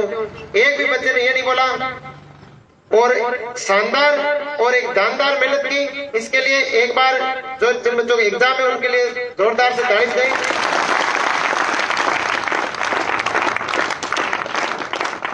तो बात हो रही थी बेटा कि आप सब किसान फैमिली से और अपन पढ़ाई करते ही नौकरी के लिए, नौकरी करना ही अपना और अपने पेरेंट्स का पहला उद्देश्य रहता है। और ये आपके नौकरी करने के लिए एक प्लेटफॉर्म है। हवाई जहाज भले ही कितना भी ऊपर क्यों नहीं उड़ जाए, लेकिन जमीन से उसको क्या करना पड़ता है, टेक ऑफ करना पड़ता है। सेम उसी प्रकार से आपको भी यदि सफलता की सीढ़ी पर चढ़ना है, आपको भी एरोप्लेन की तरह सफल होना है, उड़ना है और एयरफोर्स या चाहे नेवी में लगना है, तो ये आपके लिए एक रनवे है, एक ये प्लेटफॉर्म है जिससे आप क्या कर सकते हो, टेक ऑफ हो सकते हो। बेटा एक गांव में जब एक बच्चा सिलेक्ट होता है और वो घर पे सम्मान समारोह रखता है और सब अतिथियों का सम्मान करता है और एक सवामणी का प्रोग्राम रखता है, उस दिन आपके पेरेंट्स के मन में भी एक ख्याल आता है, काश मेरा बेटा भी आज यदि नौकरी लगता या जिस दिन लगेगा मैं भी एक ऐसा फंक्शन करूंगा। और ये इच्छा सिर्फ और सिर्फ कौन पूरी कर सकता है? आप कर सकते हो। आपके माँ बाप के मन में यदि कोई भी लक्ष्य है, कोई भी उनका सपना है, सिर्फ और सिर्फ आप पूरा कर सकते हो। बाकी गांव में कितने ही बच्चे लगे, कितने क्यों नहीं लगे, वो आपके पेरेंट्स के लिए कोई काम के नहीं है। तो मेरे साथ दोनों हाथ ऊपर उठा के वो बच्चे हाथ खड़े करना जो अपने माँ बाप का सपना 100% पूरे कॉन्फिडेंस के साथ पूरा करेंगे। सारे बच्चे पूरा करोगे? सारे के सारे बच्चे? सर एक बार तो अब मैं अपने शब्दों को विराम देना चाहूंगा। तो शानदार जयकार हो जाए। भारत माता की जय! भारत माता की जय! बहुत बहुत धन्यवाद। Thank you.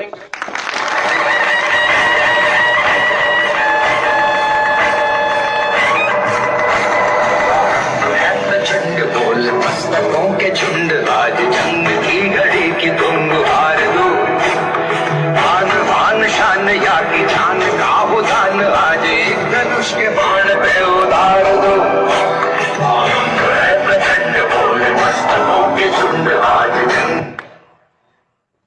Raj ji sir का बहुत बहुत धन्यवाद। अपने सभी लाडलों को बहुत ही शानदार मोटिवेशन और जानदार मोटिवेशन के साथ उत्साहवर्धित किया। इस सभी के लिए हृदय की अंत गहराइयों से मैं अपने सभी प्रिय छात्रों की तरफ से एक बार पुनः बहुत बहुत आभार व्यक्त करता हूँ। और इसी श्रृंखला को आगे बढ़ाते हुए जैसा कि आज आप सभी देख सकते हैं कि आज की जो शाम है ये हमने अपने मेधावी छात्रों के नाम की है। तो इसी श्रृंखला को आगे बढ़ाते हुए आज मैं आप सभी के सामने इस वर्ष भर के जो बच्चों का परिणाम रहा, बच्चों की जो एक्टिविटीज रही, बच्चों की जो दिनचर्या रही, उसी सभी आधार को देखते हुए हमने कुछ बच्चों को जो अलग से नामांकित किया है जिन्होंने पूरे वर्ष भर बहुत ही शानदार उत्कृष्ट जो है प्रदर्शन किया है। तो उसी श्रृंखला में अब मैं हमारी डिफेंस की आन बान शान, हमारे डिफेंस के मैनेजिंग डायरेक्टर सर रामसुख बाना जी से जो विनम्र निवेदन करूंगा कि वो मंच पर आए और हमारे जो बच्चे हैं उनका उत्साहवर्धन करें। रामसुख बाना जी कृपया आइए। शान शान या की जान गाहो दान आज धनुष के बाण पे उधार दो। आरंभ है प्रचंड बोल मस्तकों के झुंड आज जंग की घड़ी की तुम गुहार दो। बाण बाण शान या की जान गाहो दान आज धनुष के बाण पे उधार दो। आरंभ है प्रचंड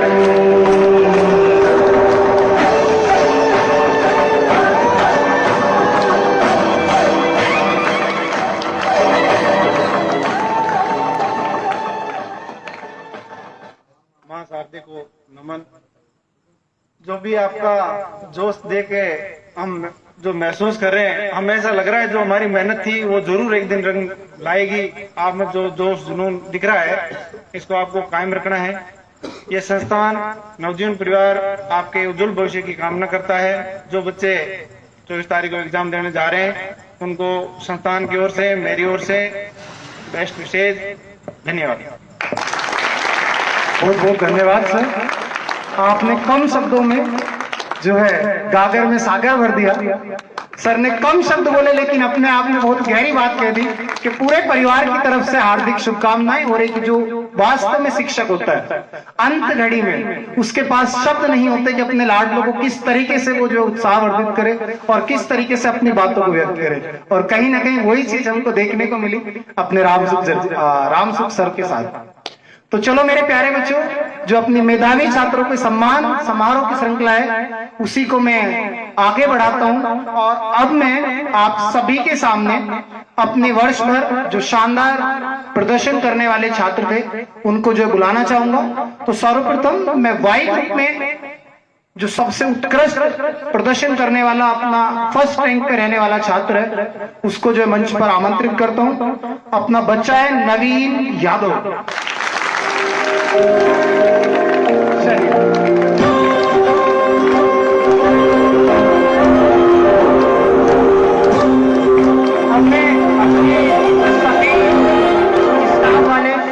नवजीवन परिवार के सभी स्टाफ वाले सभी सदस्यों से जो विनम्र निवेदन करूंगा कि मंच पर आए और बच्चे को जो है माल्यार्पण करें, बच्चे को स्मृति चिन्ह जो है प्रदान करें और बच्चे का उत्साहवर्धन करें और बच्चे को अपना आशीर्वाद जो प्रदान करें। बहुमूल्य आशीर्वाद जो एक शिक्षक अपने विद्यार्थी को दे सकता है। तो सभी के लिए हमारे जो शिक्षक टीम है नवजीवन डिफेंस की आन बान शान और नवजीवन डिफेंस के सभी मजबूत स्तंभ एक बार एक साथ इस मंच पर जो आप सभी के सामने जो आ चुके हैं, तो बेटा जी एक बार दम लगा के जोरदार तालियों गड़गड़ाहट से सभी का स्वागत कीजिए, सभी का उत्साहवर्धन कीजिए। और इसी के साथ अपना लाडला नवीन भी जो है मंच पर आ चुका है। चलिए, बहुत शानदार बच्चा आपने बहुत बढ़िया प्रदर्शन किया है। वास्तव में दिल को छू जाने वाला प्रदर्शन है और प्रभु से कामना करते हैं हम सभी स्टाफ वाले, हम सभी अध्यापकगण जो कामना करेंगे कि बच्चे को जो सफलता मिले और ये 100% जो परचम लहरा के आएगा, ये हम सभी का जो है भरोसा है।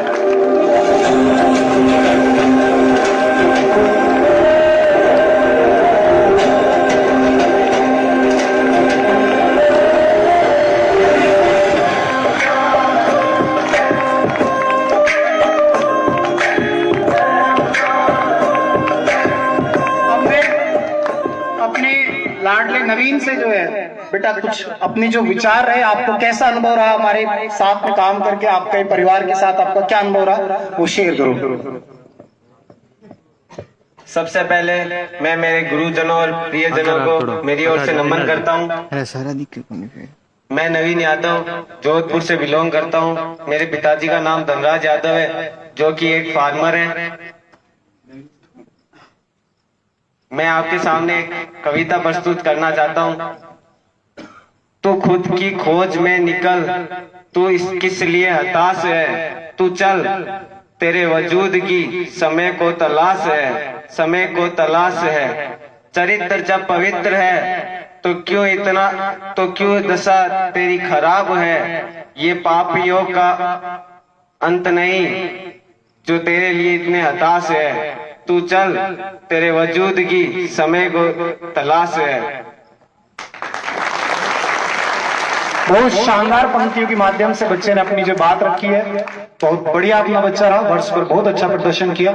इसी श्रृंखला में वाई ग्रुप के अंदर सेकंड रैंक पे जो हमारा लाडला आया है वो है अपना गौरी शंकर। तो बेटा गौरी शंकर, आप भी मंच पे आइए और मैं सभी स्टाफ जनों से निवेदन करूंगा कि बच्चे का माल्यार्पण करके उत्साहवर्धन करें।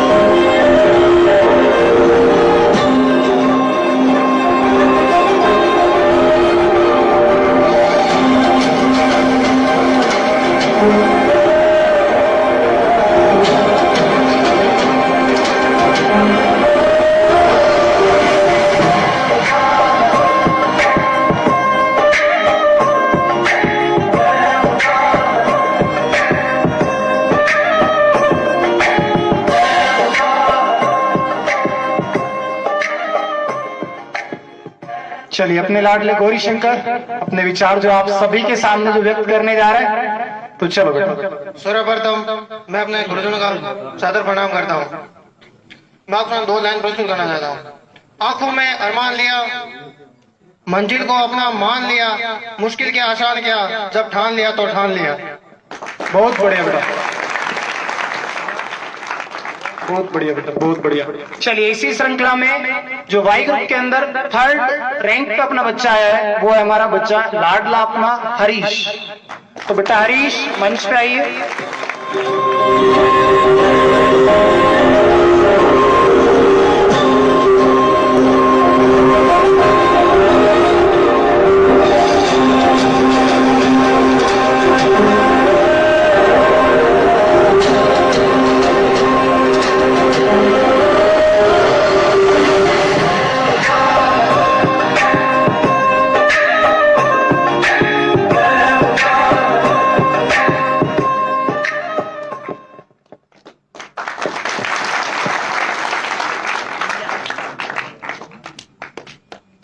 इसी श्रृंखला को आगे बढ़ाते हुए अभी हम जो अपने बच्चे हरीश से भी जो है उससे आग्रह करते हैं कि बेटा आप भी अपने विचार जो सभी लाडलों के सामने प्रस्तुत करो। सभी गुरुजनों को मेरा सादर प्रणाम।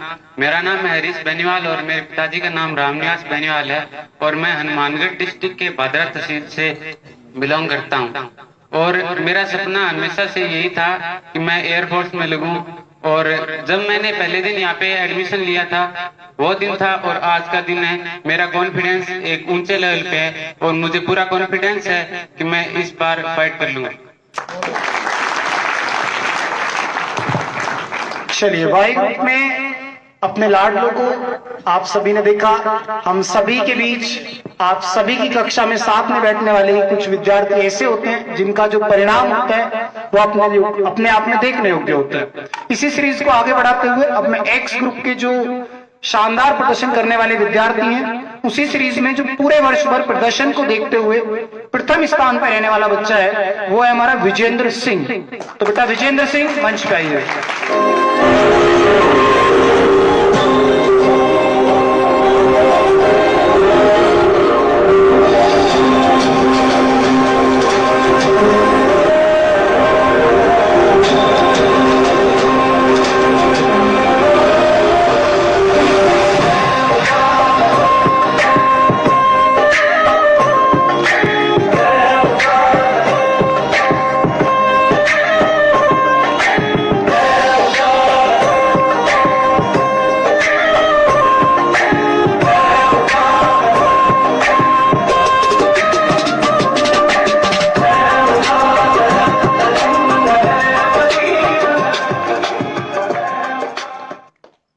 चलिए, अब जो अपना लाडला है विजेंद्र सिंह, ये भी अपने जो विचार आप सभी के सामने पेश करेगा।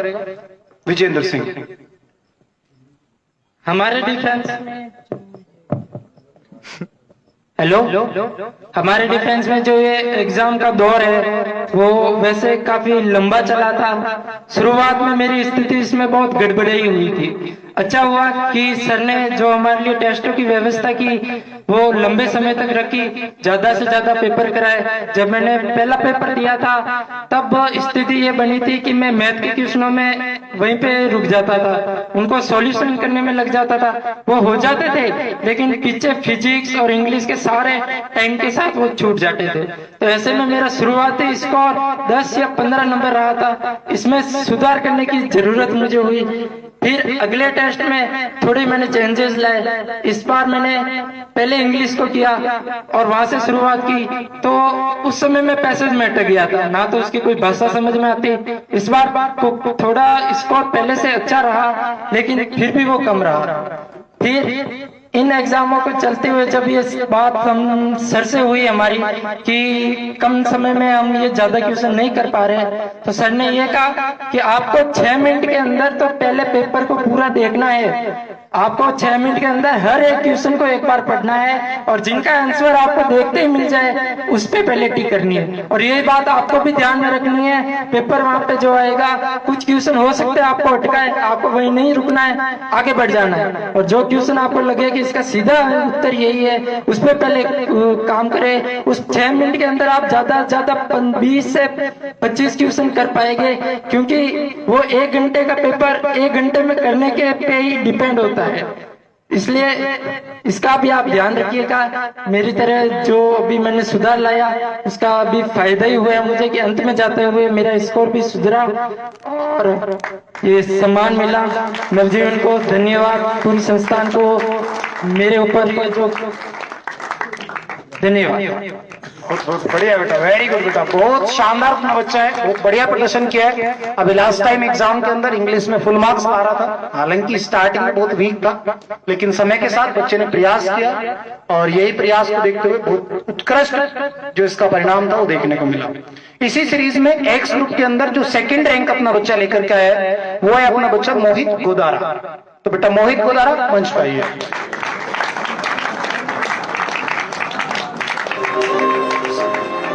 शिक्षा वह शेरनी का दूध है जो जितना पिएगा उतना दहाड़ेगा। तो आपके लिए एक बार फिर, शिक्षा वह शेरनी का दूध है जो जितना पिएगा उतना दहाड़ेगा। तो आपको ये पता है कि हमारा जो एग्जाम है वो 24 तारीख से स्टार्ट हो रहा है। तो एक बार मैं आप सभी से ये पूछना चाहता हूं कि क्या हम इस 24 तारीख के एग्जाम के लिए तैयार हैं? क्या क्वालिफाई कर लेंगे? बिल्कुल, धन्यवाद। चलिए, इसी श्रृंखला में जो अपने एक्स ग्रुप के अंदर 3rd रैंक पे बच्चा रहा है वो है अपना धीरज गैणा। चलिए बेटा, धीरज गैणा।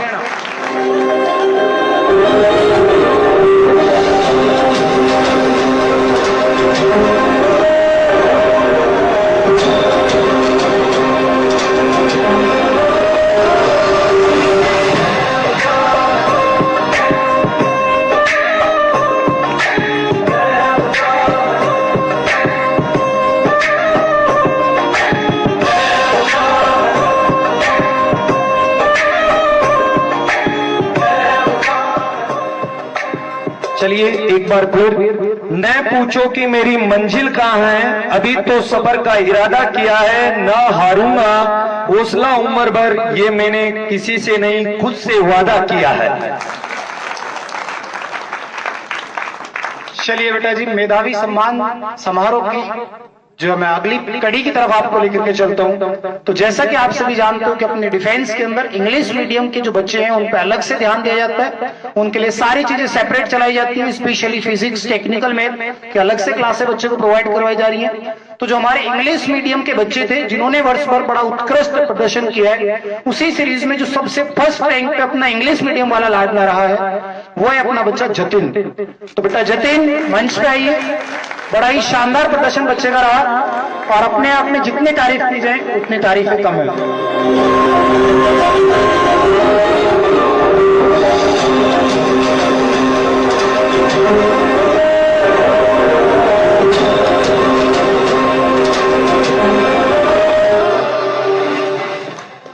जिंदगी खेलती भी उसी के साथ है। जो खिलाड़ी बेहतरीन होता है, दर्द सबके एक से हैं मगर हौसले सबके अलग अलग हैं। कोई हताश होके बिखर जाता है, कोई संघर्ष करके निखर जाता है। चलिए, इंग्लिश मीडियम के अंदर जो अपना सेकंड लाडला रहा है, सेकंड नंबर पे आने वाला बच्चा है अमित रॉयल। अपना सेकंड नंबर पे है अमित रॉयल। आओ बेटा मंच पे।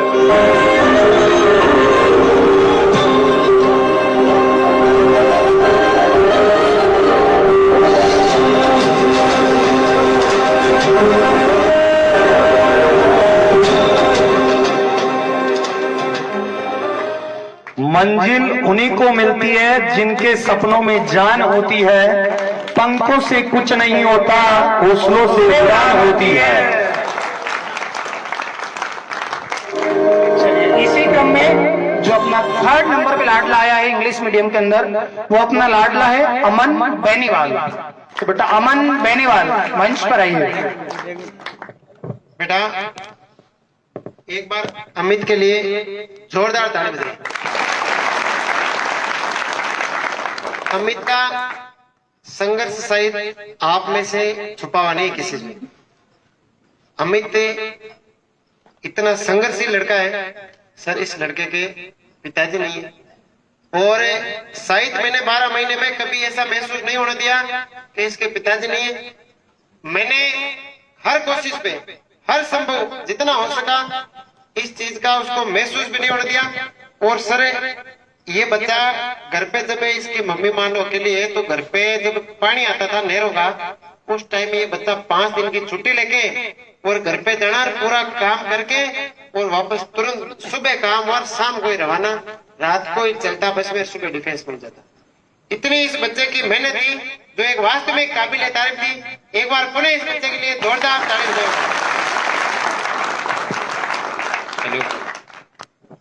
हेलो, सबसे पहले तो माँ सारदे को मेरा कोटि कोटि नमन और आदरणीय गुरुजन और मेरे प्यारे छोटे बड़े भाइयों को मेरा प्यार भरा नमस्कार।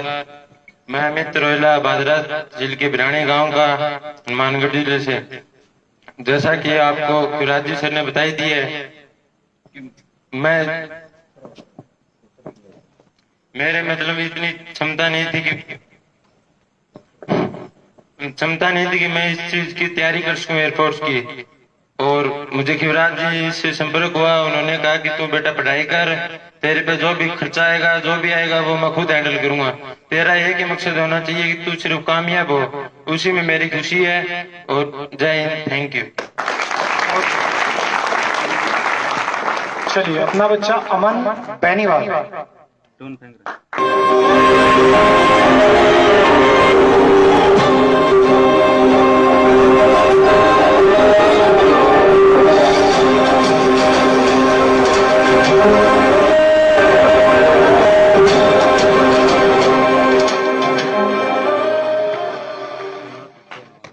जो हो गया उसे सोचा नहीं करते, जो मिल गया उसे खोया नहीं करते। सफलता भी उन्हें हासिल होती है जो वक्त और हालात पर रोया नहीं करते।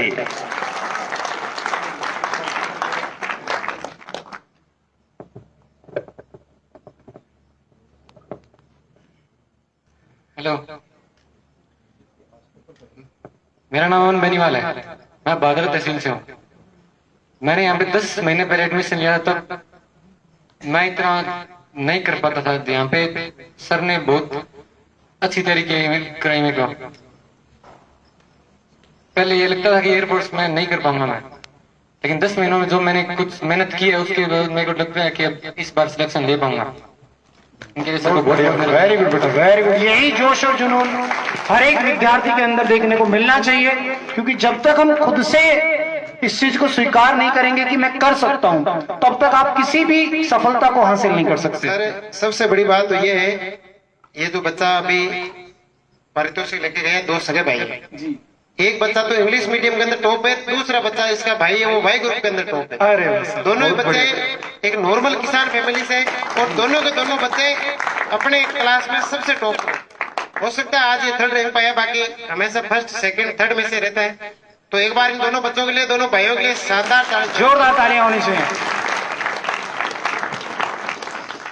तो इनके लिए भी एक थोड़ी सी मोटिवेशन शायरी बोलना चाहूंगा। न इश्क है किसी से ना कोई प्यार है, ना इश्क है किसी से ना कोई प्यार है, अब तो सिर्फ और सिर्फ कामयाब होने का भूत सवार है।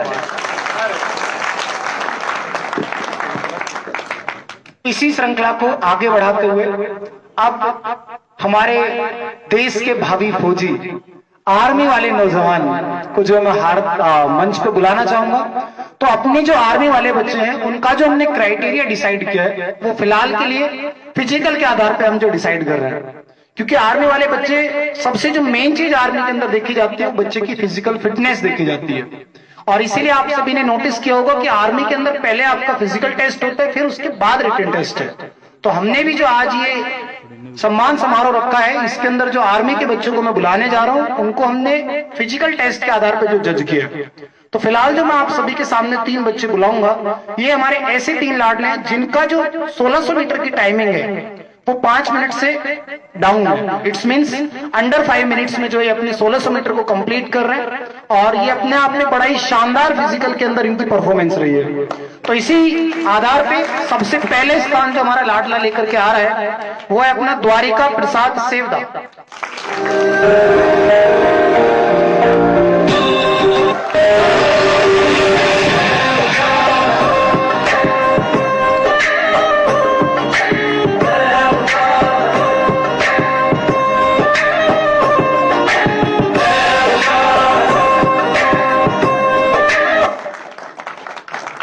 इस बच्चे की जितनी तारीफ की जाए उतनी कम है। अपने डिफेंस में मैं मानता हूं कि सबसे सीधा बच्चा है। अपने डिफेंस में जो मेरी नजरों में अभी तक इसका स्कोर रहा है, तो मैं ये मानना चाहूंगा कि व्यवहार के आधार पे या फिर संस्कारों के आधार पे या फिर बच्चे का जो एक लगाव होता है उस आधार पे सबसे ज्यादा मार्क्स मैं इस बच्चे को देना चाहूंगा। हालांकि मुझे इस बच्चे को पढ़ाने का जो अवसर नहीं मिला, क्योंकि आर्मी से था और आर्मी में भी जो जनरल ड्यूटी मतलब जीडी की तैयारी कर रहा है, और अपन है इंग्लिश के टीचर। लेकिन बेटा जी हमेशा मुझे मिलता है क्लास के पहले या फिर जब भी कभी मिलता है हमेशा भोग देता है, और एक अलग ही इसके प्रति जो लगाव है वो अपने मन में जो है हमेशा रहेगा। इस बच्चे को शायद ही मैं कभी जिंदगी में भूल पाऊंगा। तो इस लाडले के लिए एक बार जोरदार तालियां होनी चाहिए। इसके लिए भी मैं 2 लाइन बोलना चाहूंगा। सफलता ऐसे ही नहीं मिलती ए मेरे दोस्त, इसके पीछे की मेहनत आपको नजर नहीं आती। अपनी आंखों में एक सपना बसा लो और उस सपने को पूरा करने के लिए अपना जी जान लगा दो, सफलता आपके कदम चूमेगी। अपने आर्मी वाले लाडलों में जो हमारा सेकंड स्थान ग्रहण कर रहा है बच्चा, जो सेकंड पोजीशन पे आ रहा है, बराबर मेहनत कर रहा है बच्चा, वो अपना बच्चा है दीनदयाल। तो बेटा दीनदयाल मंच पे आइए।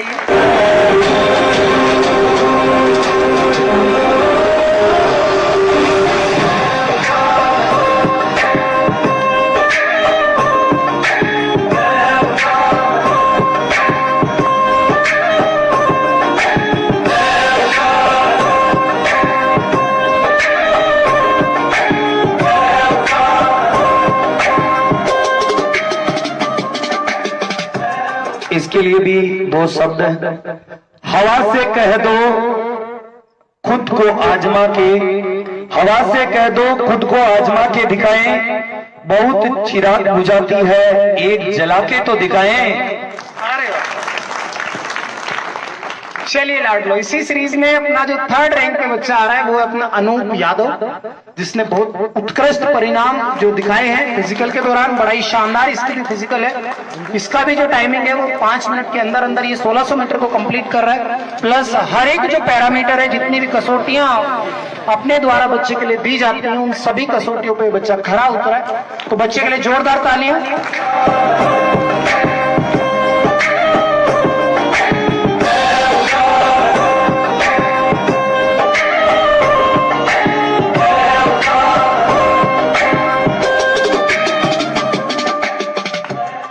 न पूछो कि मेरी मंजिल कहाँ है, अभी तो सफर का इरादा किया है, ना हारूंगा हौसलों उम्र भर, ये मैंने किसी से नहीं खुद से वादा किया है। चलिए मेरे सभी लाडलो, जैसे कि आप सभी ने देखा कि आर्मी वाले जो बच्चे थे बड़ा ही उत्कृष्ट प्रदर्शन कर रहे हैं, और इसका जो पूरा श्रेय जाता है ये हमारे फौजी साहब प्लस जो हमारी डिफेंस की अपने आप में आन बान शान हमारे शिवराज जी सर के छोटे भाई, हम सभी के जो है क्लोज मित्र, प्लस अपने जो है बलदेव जी सर। तो बलदेव जी सर तो आज यहाँ पे नहीं है, वो बीमार है, लेकिन हमारे फौजी साहब हम सभी के बीच मौजूद हैं। तो मैं फौजी साहब से विनम्र निवेदन करूंगा कि वो भी अपने लाडलों के लिए 2 शब्द कहें, और फिर मैं अपने जो डायरेक्टर सर है उनसे भी निवेदन करूंगा कि वो फौजी साहब का माल्यार्पण करके उनको भी जो है सम्मानित करें।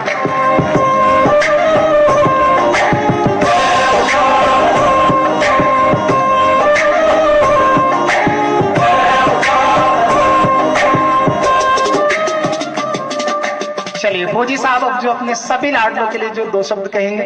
सबसे पहले मैं हार्दिक को नमन करता हूं नवजीवन डिफेंस एकेडमी के डायरेक्टर सर श्रीमान शिवराज जी कालिया साहब को, और नवजीवन डिफेंस एकेडमी जो अध्ययन जो टीम है उसको बधाई देता हूं, और जो भी बच्चे जो 24 तारीख को एग्जाम देने जाएंगे उसको मेरा आदर प्रणाम सबको, और सद्भावना, और अपने अडिग लक्ष्य पे अपने टाइम पे ध्यान देके अपना एग्जाम क्लियर करना है।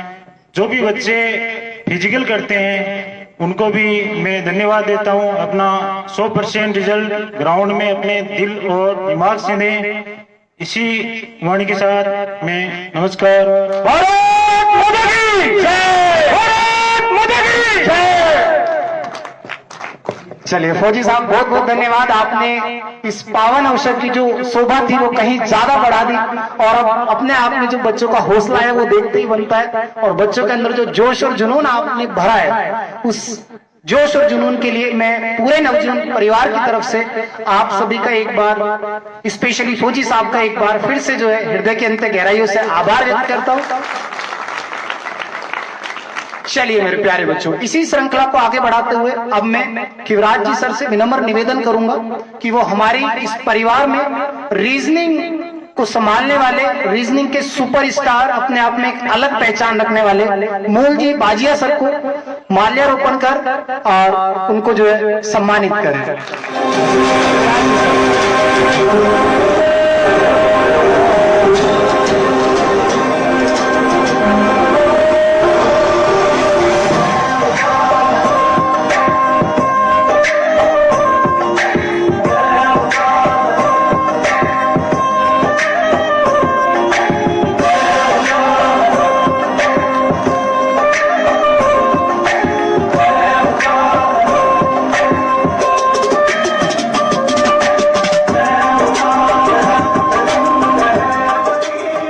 इसी श्रृंखला को आगे बढ़ाते हुए अब मैं राम सुख जी बाना सर से निवेदन करूंगा कि वो हमारे इस परिवार के अंदर फिजिक्स के मजबूत स्तंभ के रूप में कार्यरत हमारे सुरेंद्र जी जो सर हैं उनका जो सम्मान करें और उनका माल्यार्पण करें।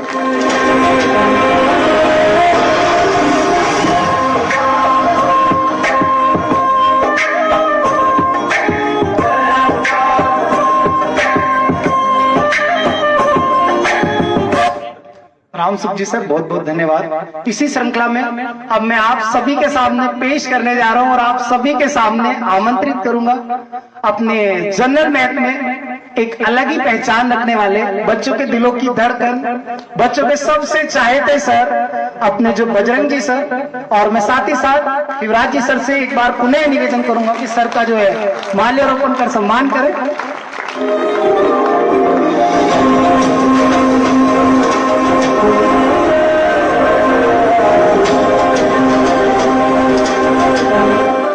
इसी श्रृंखला में अब मैं आप सभी के सामने जो है आमंत्रित करना चाहूंगा हमारे टेक्निकल मैथ के सुपरस्टार, हम सभी के आदर्श और एक बड़े भाई के तौर पे बहुत हंसमुख स्वभाव रखने वाले हमारे सुरेश जी खिलेरी सर। कलेरी सर को फिर से निवेदन करेंगे क्यों माल्यार्पण करें। चलिए इसी श्रृंखला को आगे बढ़ाते हैं और इसी के साथ ही साथ अब मैं आप सभी के सामने स्पेशली नवल जी सर को जो है आमंत्रित करता हूं और साथ ही साथ फौजी साहब से निवेदन करूंगा कि फौजी साहब हमारे नवल जी सर को जो माल्यार्पण कर जो है स्वागत करें, सम्मानित करें।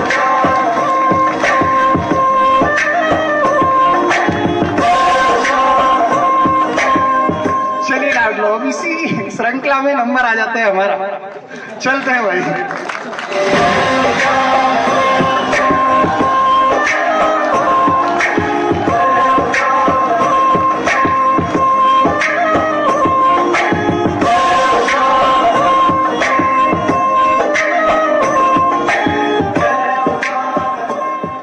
मेरे सभी लाडलों और मेरे परिवार के सभी सदस्यों को मैं एक बार फिर से पुनः हृदय के अंत गहराइयों से जो है हार्दिक जो है बधाई और मैं उन सभी का जो शुक्रगुजार रहूंगा कि जिन्होंने इतने मान सम्मान और प्यार से आज के इस कार्यक्रम की शोभा बढ़ाई।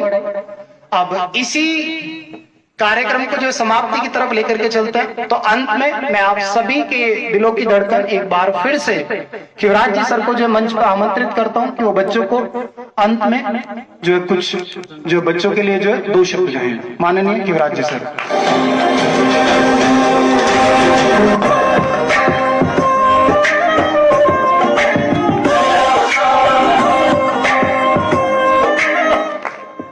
सर मेधावी छात्र है, हालांकि टेस्ट में रैंक आई, सबकी तो फर्स्ट रैंक सेकंड रैंक आ नहीं सकती, लेकिन मेरा दिल है और सारे बच्चों को दोष देके मैंने ये निर्णय लिया कि सारे बच्चों का सम्मान करेंगे और इसी मंच पे करेंगे। तो एक एक बच्चा इधर से लाइन से आता जाए, प्रत्येक बच्चा, और अपनी स्वेच्छा से कोई ऐसा बच्चा है जो डिफेंस के बारे में 2 शब्द कहना चाहता है तो वो यहाँ पे मंच पे आके बोल दे। तो इधर से सर एक एक बच्चे को भेजते दो।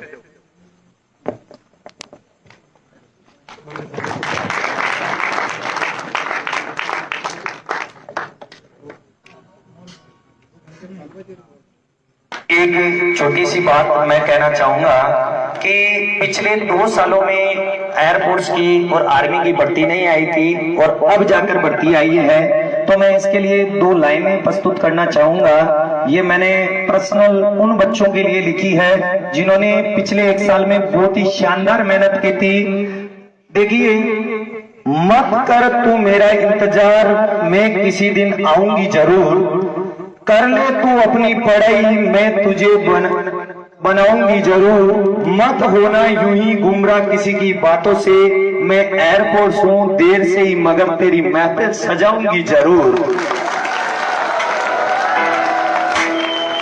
तो देखिए, मैं आपको 24 तारीख के लिए सभी को बेस्ट ऑफ लक कहना चाहूंगा। पुराने जो हमारे स्टूडेंट हैं उन सबका कोर्स बढ़िया तरीके से, बहुत ही शानदार तरीके से हो चुका है, लेकिन जो विद्यार्थी अभी आए हुए 1 महीना हुआ है उनका भी कोर्स मैंने मेरे सब्जेक्ट में क्लियर करवाया है। और बाकी सभी स्टूडेंट सभी जो अध्यापक है, मेरे सभी भाई, मेरे बड़े भाई, छोटे भाई, उन्होंने इतनी शानदार मेहनत करवाई है और ये रिजल्ट बहुत जल्द 1 महीने के अंदर अंदर उसका रिजल्ट बोलेगा। सभी बहुत ही शानदार स्टाफ, सभी बहुत ही मेरे शानदार स्टाफगण, जैसे मेरे साथी बजरंग जी कुलडिया, सुरेश जी, सुरेंद्र जी, नवजीत जी, और इनने बहुत ही शानदार आपको मेहनत करवाई। अब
कोई भी बच्चा यदि इच्छुक हो, कुछ भी अपना जो 2 शब्द कहना चाहे तो वो आ सकता है। कोई भी स्टूडेंट यदि किसी भी प्रकार की अपनी बात को कहना चाहता है तो वो बिल्कुल आइए, स्वागत है। सर बोलेंगे सुरेंद्र जी सर फिजिक्स से जो 2 शब्द बच्चों को मोटिवेशन के रूप में कहें।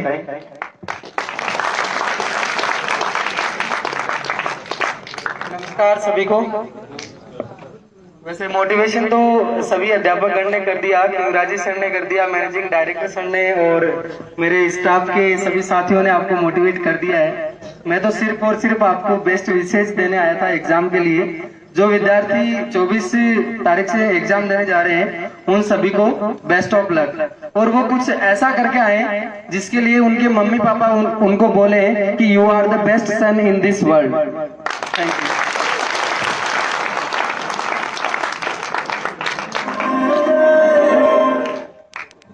सर्वप्रथम तो मैं माँ सरस्वती के चरणों में प्रणाम करता हूँ। मेरे सभी आदरणीय गुरुजनों और मेरे प्रिय सभी मित्रगणों को मेरा प्रणाम स्वीकार हो। मेरा नाम विकास कुमार भांभू है। मैं मोहम्मद सर बीकानेर से बिलोंग करता हूँ, राजस्थान का निवासी हूँ।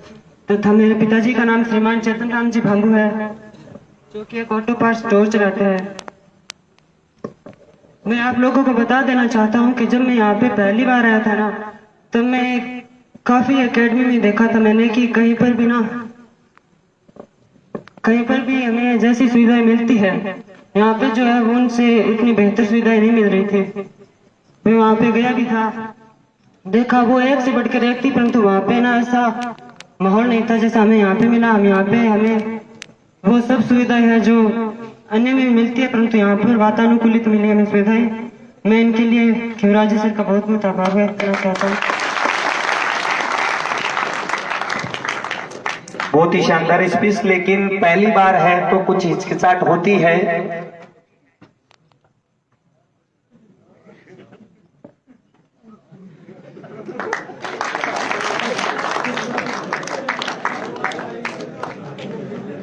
अरे शानदार ताली बजाओ।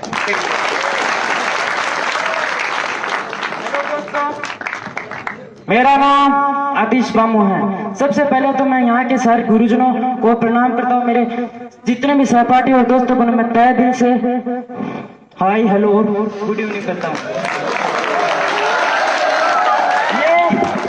मैं बीकानेर जिले के मोहम्मदसर गांव का रहने वाला हूँ। मेरे पिताजी का नाम श्रीमान विजयपाल जी मामू है और मेरे ही पिता एक किसान है, अर्थात मैं किसान परिवार का बेटा हूँ। आपको तो जान के खुशी होगी कि जब मैं यहाँ पर आया था तो मैंने बहुत सारी अकेडमियां देखी थी, लेकिन मुझे इस जैसी अकेडमियां कहीं नहीं मिली, क्योंकि इस पर मेरा दिल नाम है जैसा नव जीवन, यानी कि नया जीवन। यहाँ पर आने के बाद हमें एक नया जीवन मिलता है, हमें एक नए जीवन की राह दिखाती है, इसलिए नव जीवन इसलिए बहुत अच्छा लगता है मुझको, इसलिए चुना। और कहते हैं ना कि चमत्कार कोई नमस्कार होता है, वो चमत्कार हमारे शिवराजी सर ने किया। मैं इनको बहुत इन्होंने बहुत ही कम समय में इतनी बड़ी उपलब्धि हासिल की, ये अपने आप में बहुत गर्व की बात है। कलाम साहब ने भी क्या खूब कहा था, देश का भविष्य क्लास की सबसे आखिरी बेंच पर होता है, इसलिए कभी किसी को ये नहीं कहना चाहिए तू कुछ नहीं कर सकता, तू आगे ना, तू तो बहुत कुछ करेगा जिंदगी में आगे जाकर। अभी मैं आपको बताता हूँ, इसी वजह से हमारे परम पिता पूजनीय महात्मा गांधी ने भी लिखा था कि मन के मेल को देने की सबसे अच्छी साबुन एक अच्छी पुस्तक होती है, तो दोस्ती करना तो उस किताबों से करना और उसमें क्या सब कुछ ना पता चल जाएगा। अभी मैं आपको बताता हूँ, हम जब छोटे थे तब हम पढ़ते थे ABCD, ये हमने किसी को सर ने रट्टा मार के नहीं सिखाया था, हमारा दिल था, हमें लगा इसलिए आज भी पढ़ो, मजे लेकर पढ़ो, इंटरेस्ट लेकर पढ़ो, तभी तुम्हें याद होगा। ऐसे रटने से कुछ नहीं होता, मजे से पढ़ो, मजे से। इसलिए सर भारत माता की, प्लीज अपने सीट से खड़े हो जाए सारे बच्चे, मेरे साथ दोहराना, वंदे मातरम, वंदे मातरम, वंदे मातरम, इनकलाब जिंदाबाद, भारत माता की जय, मां सरस्वती की जय, वीर बजरंग बालाजी की जय।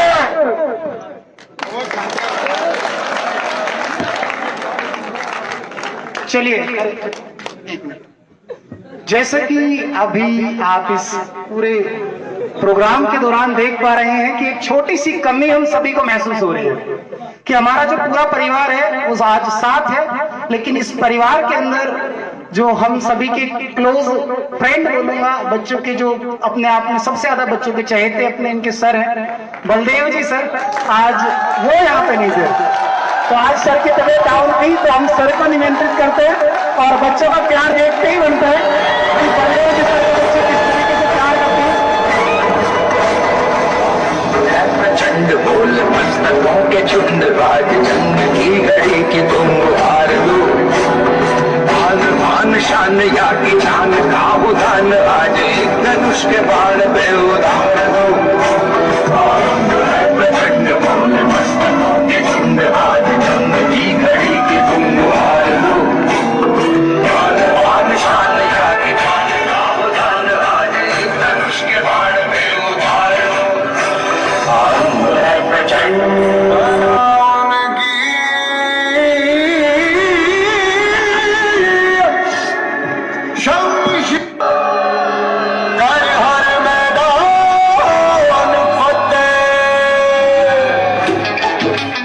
चलिए, बलदेव जी हम सभी के बीच आ चुके हैं, तो मैं शिवराज जी सर से विनम्र निवेदन करूंगा कि वो बलदेव जी सर को माला पहना के और उनको सम्मानित करें। इतनी देर क्या थी कि सर की आज तबीयत थोड़ी सी डाउन है, सुबह से ही परेशान थे तो इसलिए आ नहीं पाए, लेकिन अब जैसे ही बच्चों का प्यार था, बच्चों की डिमांड थी तो सर आए हैं। और ये अपने लिए बहुत बड़ी बात है कि सर बीमारी में भी हमारे साथ खड़े हुए हैं, बीमार है लेकिन फिर भी साथ है हमारे। टूटी शमशीरों से ही हो,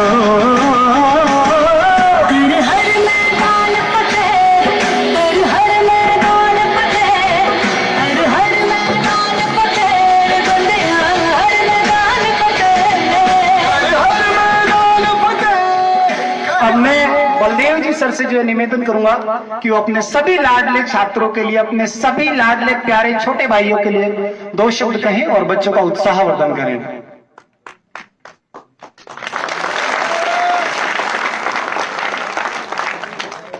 सबसे पहले तो मैं माफी चाहता हूं कि मैं थोड़ा सर दर्द की वजह से थोड़ी तबीयत डाउन है, इसलिए मैं भाग नहीं ले पाया, इसलिए आपसे माफी चाहता हूं, सभी गुरुजनों से भी माफी चाहता हूं।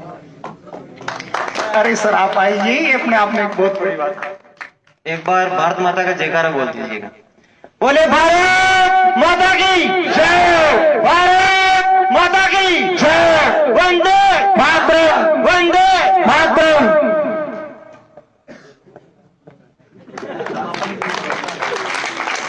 चलिए अब लास्ट में समापन की तरफ प्रोग्राम को लेकर के चलते हैं, तो अंत में मैं एक बार पुनः शिवराज जी सर से निवेदन करूंगा कि प्रोग्राम की जो अंतिम जो पड़ाव होता है उसकी तरफ प्रोग्राम को जो लेकर के चले। माननीय शिवराज जी सर।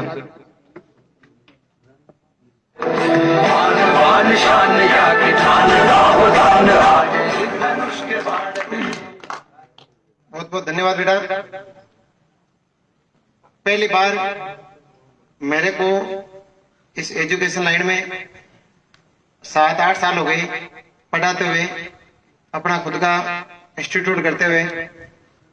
तो 7-8 साल में मैंने पहली बार ऐसा जोश देखा बच्चों में, और जोश होता ही उन्हीं में जिनमें कुछ पावर होता है। पावर किस चीज का? एजुकेशन का। तो वो सब आपको दिखाई देने को मिल रहा दूंगा कि उन्होंने अपने कीमती समय में से समय निकाल के और आपके इस प्रोग्राम में 2 से 3 घंटे तक यहाँ मौजूद रहे। प्रोग्राम इतना लंबा करने का नहीं था, लेकिन ये लंबा होता चला गया। तो जो छात्र सम्मानित हुए चाहे नहीं हुए, जो नहीं हुए उनको ये कोशिश करनी है कि मुझे तो सीधा ही ज्वाइनिंग लेटर लेके आने, और अगली बार आप जब आओ तो यहाँ पे एक स्टूडेंट बन के नहीं, आप यहाँ पे चीफ गेस्ट बन के आओ। ये संकल्प और ये वादा अपने आप को यहाँ से करके जाने। तो मैं और मेरी पूरी टीम के द्वारा, नवजीवन डिफेंस के द्वारा जिन बच्चों का एग्जाम है उन बच्चों की मैं उज्जवल भविष्य की कामना करता हूँ। जय भारत। 2 बार आएंगे।